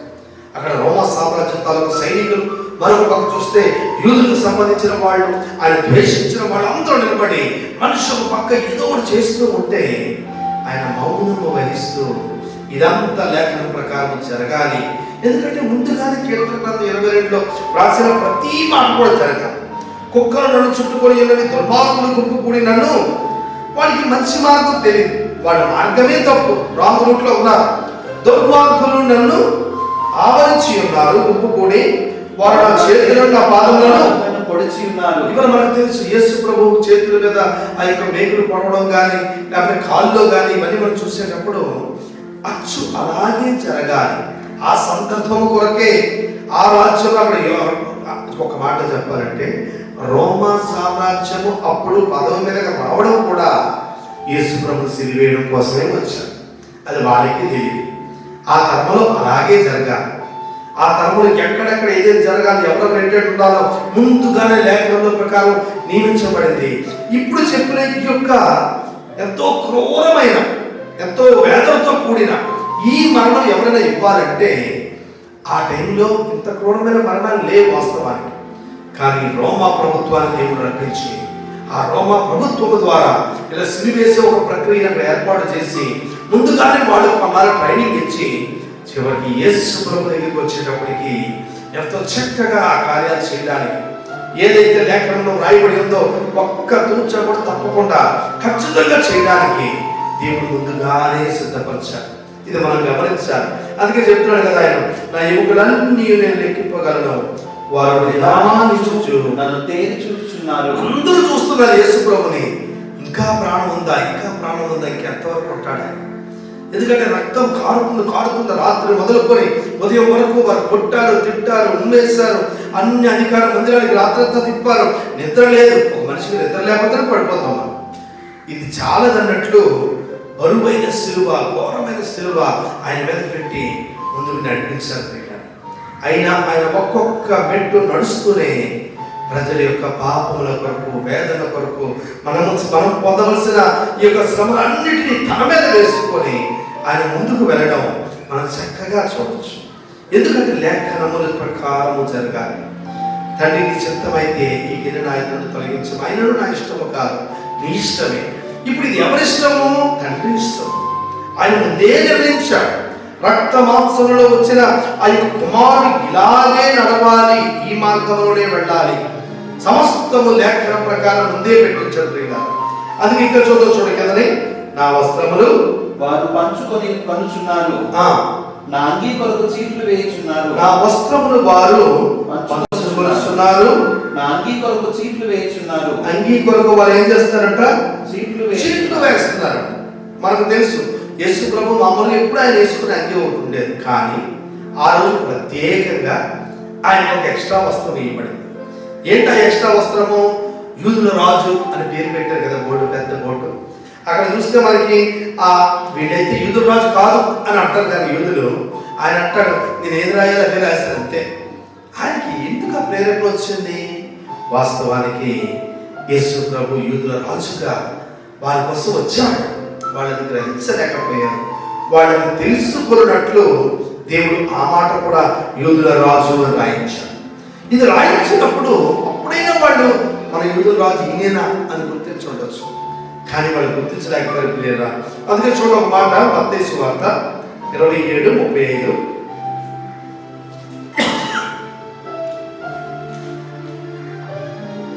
మత్తయి 27:35. వారు ఆయనను సిలువ వేసి చీట్లు వేసి ఆయన వస్త్రములు పంచుకొని. ఎందుకంటే యూదుల రాజు అని పేరు పెడితే సరిపోదు, రాజులాగా అలంకరించారు. వెంటనే వాళ్ళు ఏం చేసినట్టు చక్కని ఒక వస్త్రం ఆయన ధరింపజేసి, రాజుకు కావాల్సిన వస్త్రం ధరింపజేసి మన నెత్తి మీద కిరీటం పెట్టాలి కదా. వెంటనే అక్కడ ముళ్ళులతో కూడిన ఒక కిరీటాన్ని ప్రత్యేకంగా తయారు చేసి, కిరీటం అంటూ పెట్టారు కానీ మొన్న కిరీటం పెట్టాలని ముందుగా లేఖనంలో ప్రకారం సమస్తం జరగాలి. అది కూడా ఖచ్చితంగా అలాగే చేయడానికి ఇష్టపడ్డారు. ఆ వస్త్రమును వాళ్ళు ఏం చేస్తారంటే, ఇది మంచి వస్త్రము, ఒక రాజ వస్త్రము, దీన్ని మనం ఊరికే చెప్పేసి 4 ముక్కలు చేసుకుంటే 4 రుమాలు తప్ప ఇంకేమి రావు. దానివల్ల మనం ఏం చేద్దాం? పంచుకుందాం.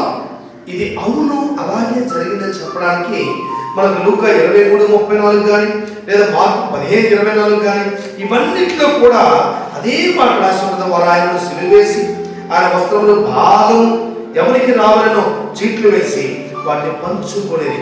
అంటే చూడ, వస్త్రాలు నాకు, మిగతాది ఏదైనా ఉంటే నీకు అని వాళ్ళు వంతు తీసుకున్నారు అని మార్కు అంటున్నాడు. లూకా అంటున్నాడు 23:34లో, యేసు తండ్రి మీరేమో చేయించున్నారు కనుక వీరిని క్షమించమని చెప్పాను. వారు ఆయన వస్త్రమును పంచుకొనుటకై చీట్లు వేశారు. చూడండి, అక్కడ జరిగింది అదే. కళ్ళారా చూసిన ఐ విట్నెస్, వీళ్ళంతా దగ్గరుండా ఉన్న పరిస్థితులన్నీ తెలిసిన వారు. లూకా విషయానికి వస్తే మరలా ఒకసారి అందరిని అడిగి అవునా కాదని కన్ఫామ్ చేసి, ఆయన ఒక డాక్టర్ మనకు తెలుసు, మళ్ళా పరిశీలించి అవునని చెప్పి రాశాడు. చూడండి, శిష్యులు మాత్రమే కాదు, అందరి ద్వారా కూడా చెప్పబడిన మాట అలాగే జరిగింది. సరే, ఎందుకు ఇలాగే జరిగింది? ఎందుకు ఇలాగే జరగాలి? ఇవాళ లోకంలో ఎంతో మంది గొప్ప గొప్ప నేను ఏదో అవతార పురుషుడిని ఇదని చెప్పుకున్న వాళ్ళు వచ్చారు, కానీ ఎవరి విషయంలో కూడా ఇలాంటి లేఖనాలు నెరవేరలేదు పిల్లలు. ఇవాళ రాయబడే ప్రతి లేఖనము ఆ నెరవేర్పు ఎక్కడైనా ఒకటి ఉందంటే అది యేసును గురించిన సారము, యేసును గురించిన ప్రవచనము, అది ప్రవచన సారం. మన ప్రకటన గ్రంథంలో అంటాడు కదా, 19:10 చూస్తే యేసును గురించిన సాక్ష్యము, ఇది ప్రవచన సారం. ఇది అలాగే జరగాలని చెప్పాడు. ఇది మనం గమనించాలి. అందుకే చూడండి, వాళ్ళు ఏం చేశారంటే మొత్తానికి ఆ వస్త్రాలతో సహా వాళ్ళు పంచుకొని చీట్లు వేసుకున్నారు. తర్వాత 19వ చదువుదాం. యెహోవా దూరముగా ఉండకము, నా బలమా త్వరపడి నాకు సహాయం చేయము. యెహోవా దూరముగా ఉండకము, నా బలమా త్వరపడి నాకు సహాయం చేయము. వాస్తవానికి దావీదు దర్శనంలో మరి ఎలా చూసి ప్రార్థన చేశాడో మనకు తెలియదు, కానీ యేసు ప్రభువే తన నోటంటే ఈ మాటలే పలికాడేమో అని ఒక పెద్ద డౌట్ నాకు వస్తుంది. చూడండి, యెహోవా దూరముగా ఉండకము, నా బలమా త్వరపడి నాకు సహాయం చేయి. ఇవన్నీ అది చెయ్యడం లేదు, తప్పించడం అనేది ఆయన వశం మాత్రమే. ఇవాళ లోకంలో ఎన్నో శ్రమలు, ఎన్నో కష్టాలు, ఎన్నో బాధలు రావచ్చు, కానీ తప్పించే ప్రక్రియ ఏదైనా ఒకటి ఉందంటే అది దేవుడు ఇష్టపడితే నేను తప్పించగలడు. ఇంకెవ్వరూ కూడా దాన్ని తప్పించలేరు. ఎందుకు? దేవుడే లేఖనం రాయించాడు కనుక. దేవుడు నామం మహిమను గాక. హల్లెలూయా. అందుకే అంటున్నా, దూరముగా ఉండకము, నా బలమా త్వరపడి నాకు సహాయం చేయము. ఖడ్గము నుండి నా ప్రాణమును, కుక్కల బలము నుండి నా ప్రాణమును తప్పింపుము. సింహపు నోట నుండి నన్ను రక్షింపుము. గురుపోతుల కొమ్ములలో నుండి నన్ను రక్షించి నాకు ఉత్తరమిచ్చి ఉన్నావు. నీ నామమును నా సహోదరులకు ప్రచురపరచెదను. నీ నామమును నా సహోదరులకు ప్రచుర. చూడండి, యేసు ప్రభు వచ్చింది ఈ యొక్క సువార్త యేసుక్రీస్తు బోధించుట చేత ఆరంభమైంది. మనకు తెలిసి ఏప్రిల్ రాసిన పత్రిక 2:4 చూస్తే ఈ మాట అంటాడు. చూడండి, సువార్త యేసు ప్రభు ద్వారా ప్రారంభం అవ్వాలి. ఇది ముందు తనతో పాటు ఉన్నవారి, తన సహోదరులకు, అంటే ఎవరు? తన రక్త సంబంధులుగా పుట్టిన వాళ్ళు కొంతమంది ఉన్నారు అక్కడే. అలాగే ప్రభువును వెంబడించిన శిష్యులు ఉన్నారు. ఇంచుమించు 120 మంది ఆయన నమ్మి పెంతెకొస్తు దినాన్ని నిలబడిన వాళ్ళు ఉన్నారు. వాళ్ళందరికీ దేవుడు ముందుగా సువార్త ప్రకటించాడు. అక్కడ యెరూషలేము మాత్రమే కాదు, చుట్టుపక్కల గలిలయ, సమరయ ఈ ప్రాంతాలన్నీ కూడా ఆయన సంచరిస్తూ నజరేతు కానీ అన్ని ప్రాంతాల్లో కూడా ఆయన విషయాన్ని తెలియజేశాడు. ఈ సువార్త ఆయన బోధించడం ద్వారా ప్రారంభమైంది. చూడండి ఒకసారి 2వ దశలోనికి రాసిన పత్రిక 4వ అధ్యాయము, 2వ దశలోనికి రాసిన పత్రిక 4వ అధ్యాయము 17వ వచనం మనం చూస్తే, అయితే నా ద్వారా సువార్త పూర్ణంగా ప్రకటింపబడు నిమిత్తము అన్యజనులందరూ దాన్ని విను నిమిత్తమును ప్రభువు నా ప్రక్కన నిలిచి, అంటే నా పక్షాన ఉండి నన్ను బలపరచరు కనుక నేను సింహము నోట నుండి తప్పించబడ్డాను. ఇవాళ స్వార్థ సర్వలోకానికి వెళ్ళాలి. దానికి కొన్ని విషయాలు జరగాలి. ఎక్కడ తప్పించబడాలో అక్కడ తప్పించబడాలి, ఎక్కడ దేవుడు అప్పగింపబడాలో అక్కడ అప్పగింపబడాలి. ఇది దేవుని ఉద్దేశం, అని చిత్తం. యేసు ప్రభువు మన కోసం ప్రార్థన చేశారు. ఏమని చేశారు? మీరు శోధనలో చిక్కడిపోకుండా మీకోసం నేను ప్రార్థన చేస్తారంట. ఇవాళ మనం తప్పించబడడానికి ఆయన ప్రార్థన చేశారు. అదే సమయంలో కుమారుని కొరకు పరిశుద్ధాత్మ దేవుడు లేదా పరమ తండ్రి ఏది వచ్చాడో అది ఎలా జరగాలో అలాగే అందుకంటే కదా ప్రార్థన ఏమని చేస్తారంటే, సింహముల నోట నుంచి నన్ను తప్పించు. మనం చదివాం కదా, చదివిన మాట కీర్తనలు 22లో, సింహపు నోట నుండి నన్ను రక్షింపుము, గురుపోతుల కొమ్ములలో నుండి నన్ను రక్షించి నాకు ఉత్తరం ఇచ్చి ఉన్నావు. నీ నామమును నా సోదరులకు ప్రచురపరచెదను. సమాజ మధ్యమున నిన్ను స్తుతించెదను. సమాజ మధ్యమున నిన్ను స్తుతించెదను. ఈయన చెప్పిన మాట ప్రకారం ప్రభు భూలోకంలో ఉండేటప్పుడు శిష్యులతో పాటు కూర్చొని ఇవన్నీ ఒకటి కూడా తప్పుకోకుండా అన్నీ చేశారు. ఆయన చేసి చూపించారు. ఇదే మాట చూడండి, మన యోహాను 20వ అధ్యాయం 17వ వచనం చూస్తే, యోహాను సువార్తలో యేసు ఆమెతో, నేను ఇంకనూ తండ్రి యొద్దకు ఎక్కిపోలేదు కనుక నన్ను ముట్టుకొనవద్దు. అయితే నా సహోదరుని యొద్దకు వెళ్ళి, ఎవరి సహోదరులు అంటాడు ఆయన? నా సహోదరులు అంటే తనతో పాటు మరియమ్మ గారితో పుట్టిన వాళ్ళ సహోదరుల, వాళ్ళ సహోదరులు కాదని ముందే చెప్పాడు కదా ప్రభు. ఎలా చెప్పాడు ఆయన? అగో బయట తల్లి సహోదరులు వేచారు, ఎవరు నా తల్లి, ఎవరు నా సహోదరులు? ఈయన మాటలు విని ఆ చెప్పుడు చేయవాడే నా తల్లి, నా సహోదరుడు. ఎవరికి ఎవ్వరప్పుడు దేవుని వాక్యము విని ఆ ప్రకారం చేస్తున్నారు, వారు దేవునికి అంటే యేసు ప్రభువుకి సహోదరులు అనే మాట ఆయన స్పష్టము చేశాడు. అందుకే చూడండి, యేసు ఆమెతో, ఇంకా తండ్రి యొద్దకు ఎక్కిపోలేదు కనుక నన్ను ముట్టుకొనవద్దు. అయితే నా సహోదరుని యొద్దకు వెళ్ళి, నా తండ్రియు మీ తండ్రియు, నా దేవుడును మీ దేవుడునైనా వారి యొద్దకు ఎక్కిపోవచ్చున్నారని వారితో చెప్పుమనను. చూడండి, ఆయన ముందే చెప్పాడు ఇలాగే జరుగుతుంది. ఇవాళ భూలోకంలో ఆయన సహోదరులను ఒక మాట ఉచ్చరించాడంటే, చెప్పాడంటే అదేంటండి, ముందు దేవుడి కుమారుడు ఉంటాడా? అదే ఒక పెద్ద ప్రశ్నార్థం కొంతమందికి. ఇవాళ ఆయన నోట నుంచి ఆయన నోరు వచ్చిన ప్రతిదీ ఆయన ద్వారా కలిగింది కనుక కుమారుడిని పిలువబడ్డాడు. మరి యేసు ప్రభు సహోదరులు ఉంటారా? ఏ రక్తమాంసంలో సహోదరులు అని అనుకుంటారు కొంతమంది. ఎందరైతే వాక్యం విని అంగీకరించి ఆ ప్రకారం చేస్తున్నారో వారి సహోదరులు పిలవడానికి ఆయన సిగ్గుపడలేదు. ఇదే ప్రభు చెప్పాడు, అలాగే చేసి చూపించాడు. ఆయన మాట వాడడానికి గల కారణం ఏంటంటే, ముందే లేఖనంలో రాయబడింది, నా సహోదరులకు ప్రచురపరుతును. ఈ లేఖనం నెరవేరినట్లు ఆయన సహోదరుడు అని పిలవడం మాట మనం చూస్తున్నాం. ప్రియులారా, చూడండి, ఆయన మనకి ఎంత గొప్ప ధన్యత ఇచ్చాడంటే, ఒకటి ఆయనతో పాటు మనం వారసులు అవ్వడానికి, ఆయనతో పాటు మనం దేవుని కుమారులు అవ్వడానికి, పిల్లలు అవ్వడానికి, ఇకపోతే ఆయనకు మనము సహోదరులుగా. అందుకే కొంతమంది అంటారు కదా, యేసు ప్రభుని యేసన్న అని పిలుస్తారు. నేను చెప్పేది యేసన్న గారి గురించి చెప్పలేదు, హోసన్న మినిస్టర్ యేసన్న గారి గురించి చెప్పట్లేదు. యేసు ప్రభుని అన్న అని పిలిచేవాళ్ళు కూడా ఉన్నారు. ఎన్నో భాషలో కూడా యేసన్న అని రాశారు. ఎందుకు అలా రాయవలసి వచ్చింది? ఆయన మనల్ని సహోదరులు పిలవడానికి సిగ్గుపడలేదంట. ప్రియులారా, ఇది మనం గ్రహించాలి. లేఖనముల ప్రకారం ఇవన్నీ జరిగాయి.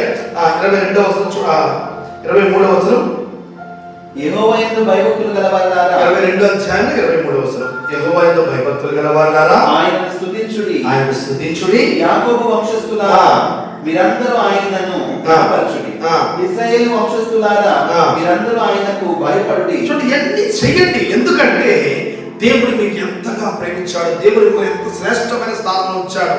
అన్నిటికంటే పైగా దేవుడు మనల్ని ఎందుకు ఎంత ప్రేమ చూపించాడో దాన్ని బట్టి మనం స్తుతించేది లేదా?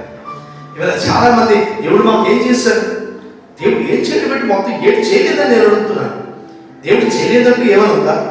ఆయన నిన్ను పరలోక రాజ్యం వారసునిగా చేశాడు. నువ్వు చేసిన తప్పులని నిన్ను క్షమాపణ ఇచ్చాడు. దీని నుంచి నీకు పాపాల నుంచి విడుదల ఇచ్చాడు. చచ్చిన స్థితిలో నుంచి నిన్ను బ్రతికించాడు. తన నీతి వస్త్రం ఇచ్చి నిన్ను అలంకరించాడు.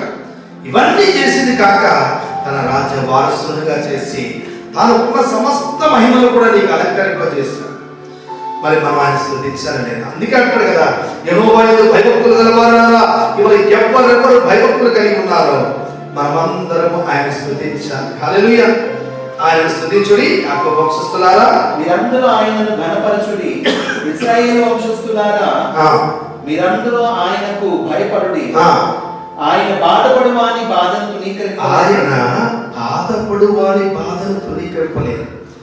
చూడండి, యేసు ప్రభు తన మీద వేసుకున్నాడట. ఇవాళ మనం ఎవరైనా బాధపడ్డాం అనుకోండి, పర్లేదు నాయన నేనే మోస్తాను. అప్పుడప్పుడు కరుణామయుడు సినిమా మనం చూసినప్పుడు, పాత సినిమా, అది చూసేటప్పుడు యేసు ప్రభు సిలువ మోసేటప్పుడు అక్కడ ఒక సందర్భం మనకు కనబడుతుంది. మధ్యలో కురేనీయుడైన సీమోను దారిని వెళ్ళిపోతుంటే పిలిచి ఆయన సిలువను ఇస్తారు. ఆయనకు వచ్చేపు పాపం మోద్దామని కొంత దూరంలో వెళ్ళిన వెంటనే అక్కడ మరొకటి జరుగుతుంది. ఏంటంటే చూడండి, అక్కడ ఆ కురేనీయుడైన సీమోను మోస్తూ ఉండగా ఆయన మోసుకుని కొంచెం దూరం ముందుకు పెడతాడు. ఈలోగా యేసు ప్రభు మరలా వచ్చి ఆ సిలువ తీసుకొని తన భుజంలో నెట్టుకున్నట్టు మనం చూస్తాం. ఎందుకు ఎందుకు ఎందుకు ఇవాళ ఎవరు మోస్తారు పోయింది, మనమైతే ఎవరి కొద్ది మోస్తారనుకోండి అలసిపోయినట్టు కూర్చుని పోతాం. కానీ ప్రభు అలా చేయలేదు. ఆయన మళ్ళా తిరిగి తన మీద ఎత్తుకొని, ఇది నేను మొయ్యవలసింది, నువ్వు మొయ్యలేవు నాయన, ఈ బరువు నాదే, ఈ బాధ్యత నాదే. ఇవాళ మనము మోయలేని బరువు ఆయన మోయడానికి ఇష్టపడుతున్నాడు. ఆయన బాధపడు వారి బాధను తునీకరించలేదు. దాన్ని చూసి ఆయన అసహ్యపడలేదు. ఇవాళ మనకు వచ్చే కష్టాలు చూసి ఇవన్నీ నాకెందుకు అని అసహించుకోలేదు. మనం ఎవరు అసలు ఏమాత్రం మనకున్న నీతి ఏంటి ఏమీ లేదు. అయినా ప్రభు ఏమాత్రం కూడా కాకుండా వాటన్నిటినీ తన మీద వేసుకున్నాడు. మనలను చూసి ఆయన అసహ్యపడలేదు. ఎక్కడో పెట్టకోపల మీద చొచ్చులోని వీళ్ళు చూసి నేను నా బ్రదర్స్ అనాలా, సహోదరులు అనాలా అనలేదండి. పూర్తిగా తన మీద వేసుకున్నాడు, పూర్తిగా తన మీద వేసుకుని చేశాడు. అది కాకుండా బాధపడబోయే బాధను తృణీకరించలేదు. దాన్ని చూసి ఆయన అసహ్యపడలేదు. అతనికి తన ముఖము దాచలేదు. వాడు ఆయనకు మొరపెట్టగా ఆయన ఆలకించాడు. వాడు ఆయనకు మొరపెట్టగా ఆయన ఆలకించాడు. ఇవాళ మనం కూడా మొరపెడితే దేవుడు ఆలకిస్తాడు. చూడు, యేసు ఇవన్నీ ప్రార్థన చేశాడు. జనరల్గా మనం అనుకోవచ్చు, అయితే తండ్రి సాయం చేయలేదా అని అనుకోవచ్చు. తండ్రికి తెలుసు ఎప్పుడు సహాయం చేయరు తెలుసు. మనం కూడా చూడండి, పేతురు రాసిన పత్రిక ప్రకారము ఆయన బలిష్టమైన హస్తముల క్రింద దీన మనసుతో మనం ఉంటే తగిన కాలమందు దేవుడు మనల్ని పైకి హెచ్చిస్తాడు. దేవుడు నామమున మహిమ కలుగుగాక. హల్లెలూయా. ఇప్పుడు యేసు ప్రభువు కూడా చివరి వరకు దాన్ని మోస్తూ భారాన్ని భరిస్తూ తన యొక్క చివరి రక్తపు బిందువు కారినంత వరకు తన ప్రాణాన్ని ఆయనకు అప్పగించుకున్నంత వరకు ఈ కార్యం చేస్తూనే ఉన్నారు. ఎక్కడ ఆయన అలసిపోలేదు, సొలసిపోలేదు. ఎంత బాధ ఉన్నా సరే భరిస్తూ ముందుకు వెళుతూనే ఉన్నారు. ఎందుకంటే తను రక్షించేవాడు పక్కనే ఉన్నాడు.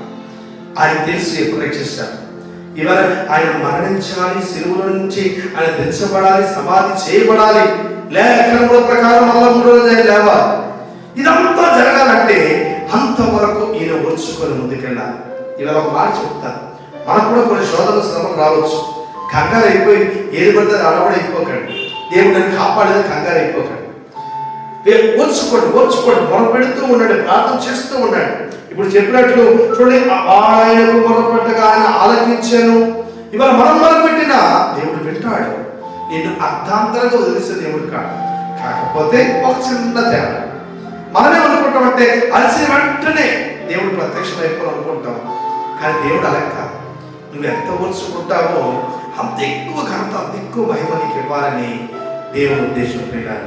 మరి ఒకసారి ఆలోచించి చూడండి, యేసు ప్రభు ఇవన్నిటిని ఓర్చుకొని చెప్పని వరకు ఆయన మొత్తం అంతా కొనసాగించి లేఖనముల ప్రకారం ఆయన శిలువ మరణాన్ని అనుభవించాడు. ఇది మనం గ్రహించాలి. కాకపోతే మహాసమాజంలో నిన్ను గురించి నేను కీర్తన పాడెదను, ఆయన యందు భయభక్తులు గల వారి ఎదుట నా మొక్కుబడులు చెల్లించెదను. ఎప్పుడు ఇవన్నీ జరుగుతాయి? చూడండి, యేసు ప్రభు కార్యాలన్నీ చేసిన తర్వాత ఒక టైం వచ్చేటప్పుడు మహాసమాజంలో నిన్ను గురించి నేను కీర్తన, ఇవాళ యేసు ప్రభువుని గురించి గొప్ప గొప్ప మీటింగ్లో కీర్తన పాడడానికి గల కారణం ఏంటంటే ఆయన ఈ కార్యాలను చేశాడు కనుక, ఓర్చుకున్నాడు కనుక, సిలువను జయించాడు కనుక, మరణాన్ని జయించాడు కనుక. ఇవాళ నీకు నేను అటువంటి ప్రక్రియలో ఉన్నాము. ఒక్కసారి ఆలోచిద్దాం. మనం అటువంటి ఓర్పు సహనం కలిగి ఉంటే చివరి వరకు మనం కొనసాగించగలిగితే దేవుడు కూడా ఒక రోజు వచ్చేటప్పుడు గొప్ప గొప్ప సమాజంలో నిన్ను దేవుడు హెచ్చరించడానికి, నిన్ను దేవుడు అనేక మందులు సాక్ష్యంగా నిలబెట్టడానికి దేవుడు సిద్ధపరుస్తున్నాడు. పిల్లలు అందుకంటే కదా, నేను కీర్తన పాడేదను, ఆయన భయభక్తులు గలవారి ఎదుట నా మొక్కుబడులు చెల్లించెదను. దీనులు భోజనం చేసి తృప్తి పొందెదరు, యెహోవాను వెదకు వారు ఆయనను స్తుతించెదరు. మీ హృదయములు తెప్పరిల్లి నిత్యము బ్రతుకును. మీ హృదయములు తెప్పరిల్లి నిత్యము బ్రతుకును. హల్లెలూయా, హల్లెలూయా. చూడండి, మన హృదయములు తెప్పరిల్లి నిత్యము బ్రతుకున్నట్లు యేసు ప్రభు ఇవన్నీ భరించారు, ఇవన్నీ వచ్చుకున్నారు. ఇది మనం గ్రహించాలి. ఇవాళ ఎందుకు పరిగెలని మళ్ళా అంటుకోవడము, ఇవాళ ఆ శుభ్రంగా భోంచేసి ప్రశాంతంగా మనం ఉన్నామంటే ఇదంతటికి కారణం ఏంటంటే మన కష్టం, మన బాధ అంతా యేసు ప్రభు భరించాలి. ఇది మనం గమనించాలి. అందుకంటే కదా, భోజనం చేసి తృప్తి పొందేదరు, యెహోవాను వెదకువారు.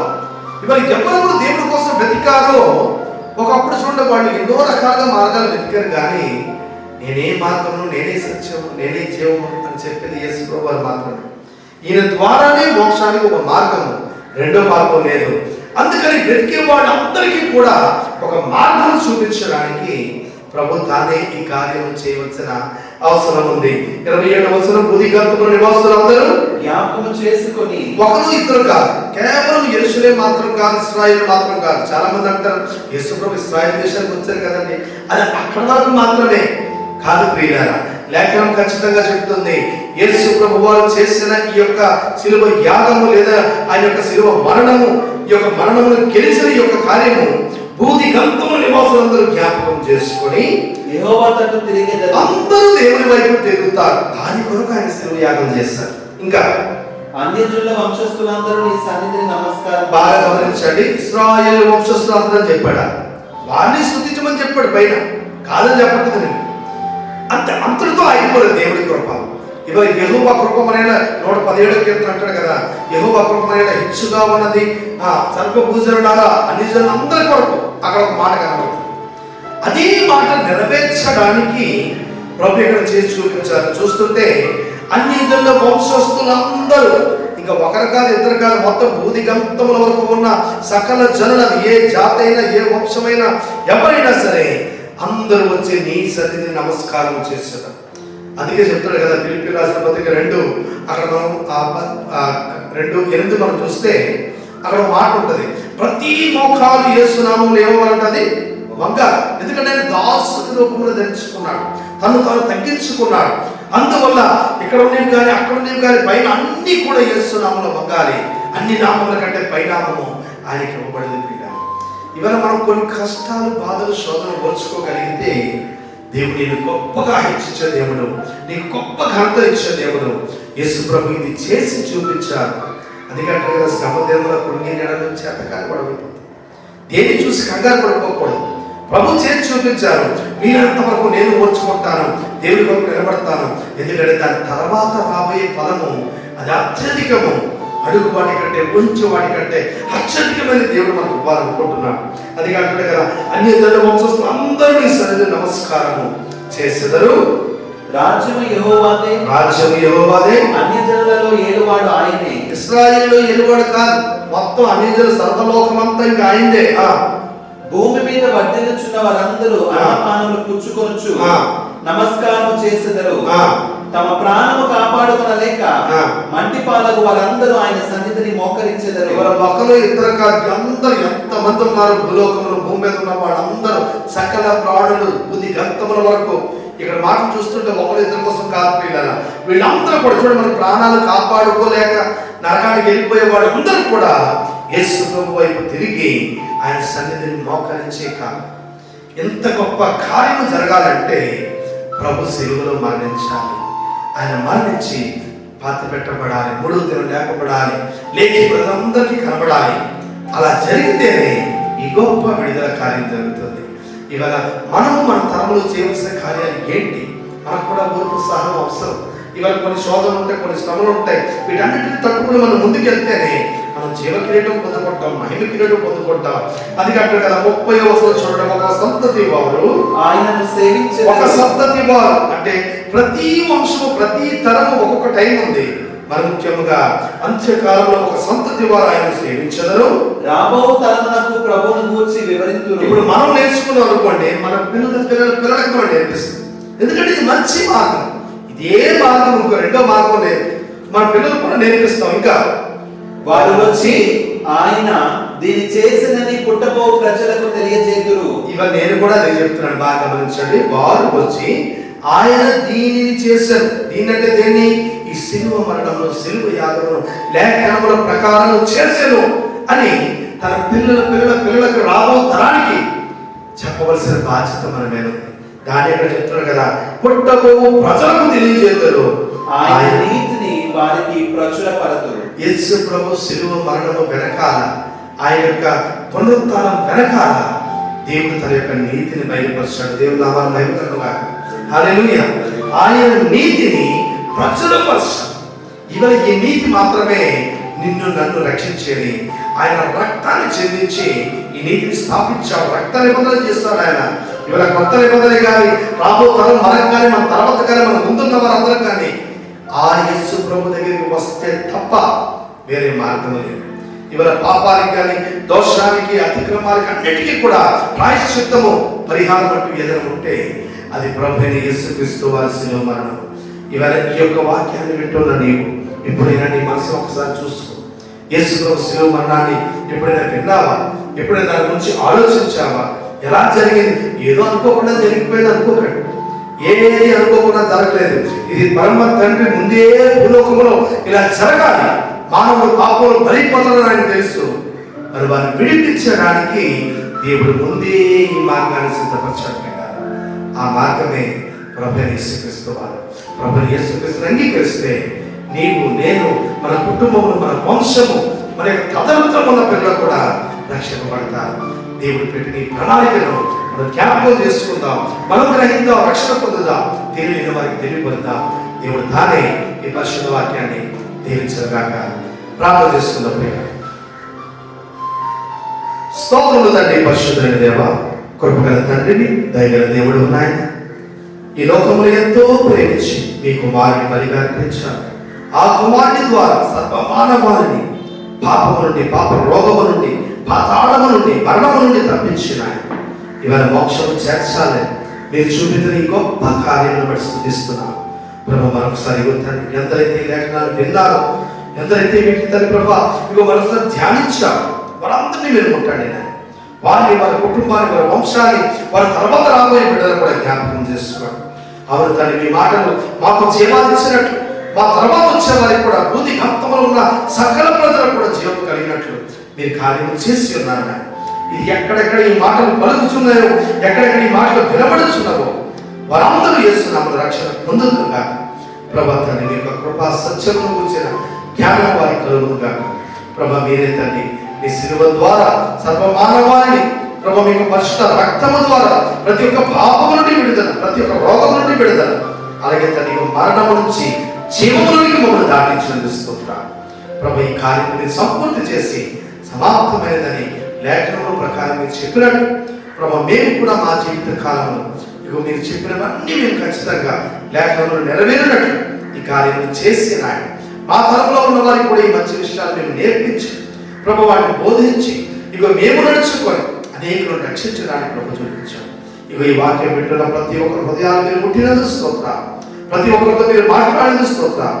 ఈ యొక్క పునరుద్ధాన బలమును మీరు ఏ రీతిలో స్థాపించారో యుగాంతం వరకు ఉన్నట్టు ఆ నీతిలో మేమందరం స్థిరముగా కడవరకు నడుచుకున్నట్లు మీరే మమ్మల్ని ప్రతిఘటించమని, స్థిరపరచమని, బలపరచమని, నడిపించమని, ఇంకా తెలియని వారిని కూడా రక్షణ దయచేయమని, విన్న వారి అందరి కుటుంబాన్ని, వారి తదనంతరం వారి పిల్లలను కూడా దీవించమని మహిమ ఘనత మీరే పొందమని ఇతని కార్యక్రమం అంతటి బడి స్తోత్రాలు సకల ఘనత మహిమ మీకు చెల్లించుకుంటూ మా ప్రభువు రక్షకుడైన యేసుక్రీస్తు పరిశుద్ధ నామమున స్తుతించి వేడుకొంచున్నాము తండ్రి. ఆమేన్. మన పరమ తండ్రి అయిన దేవుని ప్రేమ, రక్షకుడైన యేసుక్రీస్తు నామమున శాశ్వత కృప, పరిశుద్ధాత్మదేవుని అన్నింటి సహవాసం ఇప్పుడు ఎప్పుడు ఎల్లప్పుడూ రాక పర్యంతం మనకు, మన తదంతులు, మన బిడ్డలకు, రాబో సంతతికి సదాకాలమైన కృప తోడై ఉండి కడవరకు నడిపించిన గాక. ఆమేన్. యేసు రక్తమే జయం, యేసు రక్తమే జయం. యేసు నామమున సదా సంపూర్ణ విజయం కలుగును గాక. అపార్థులకు అంత నాశనం కలుగును గాక. దేవునికి మహిమ కలుగును గాక. ఆమేన్. ప్రభువు మీ అందరికీ వందనాలు. దేవుడికి దీవించును గాక. God bless you.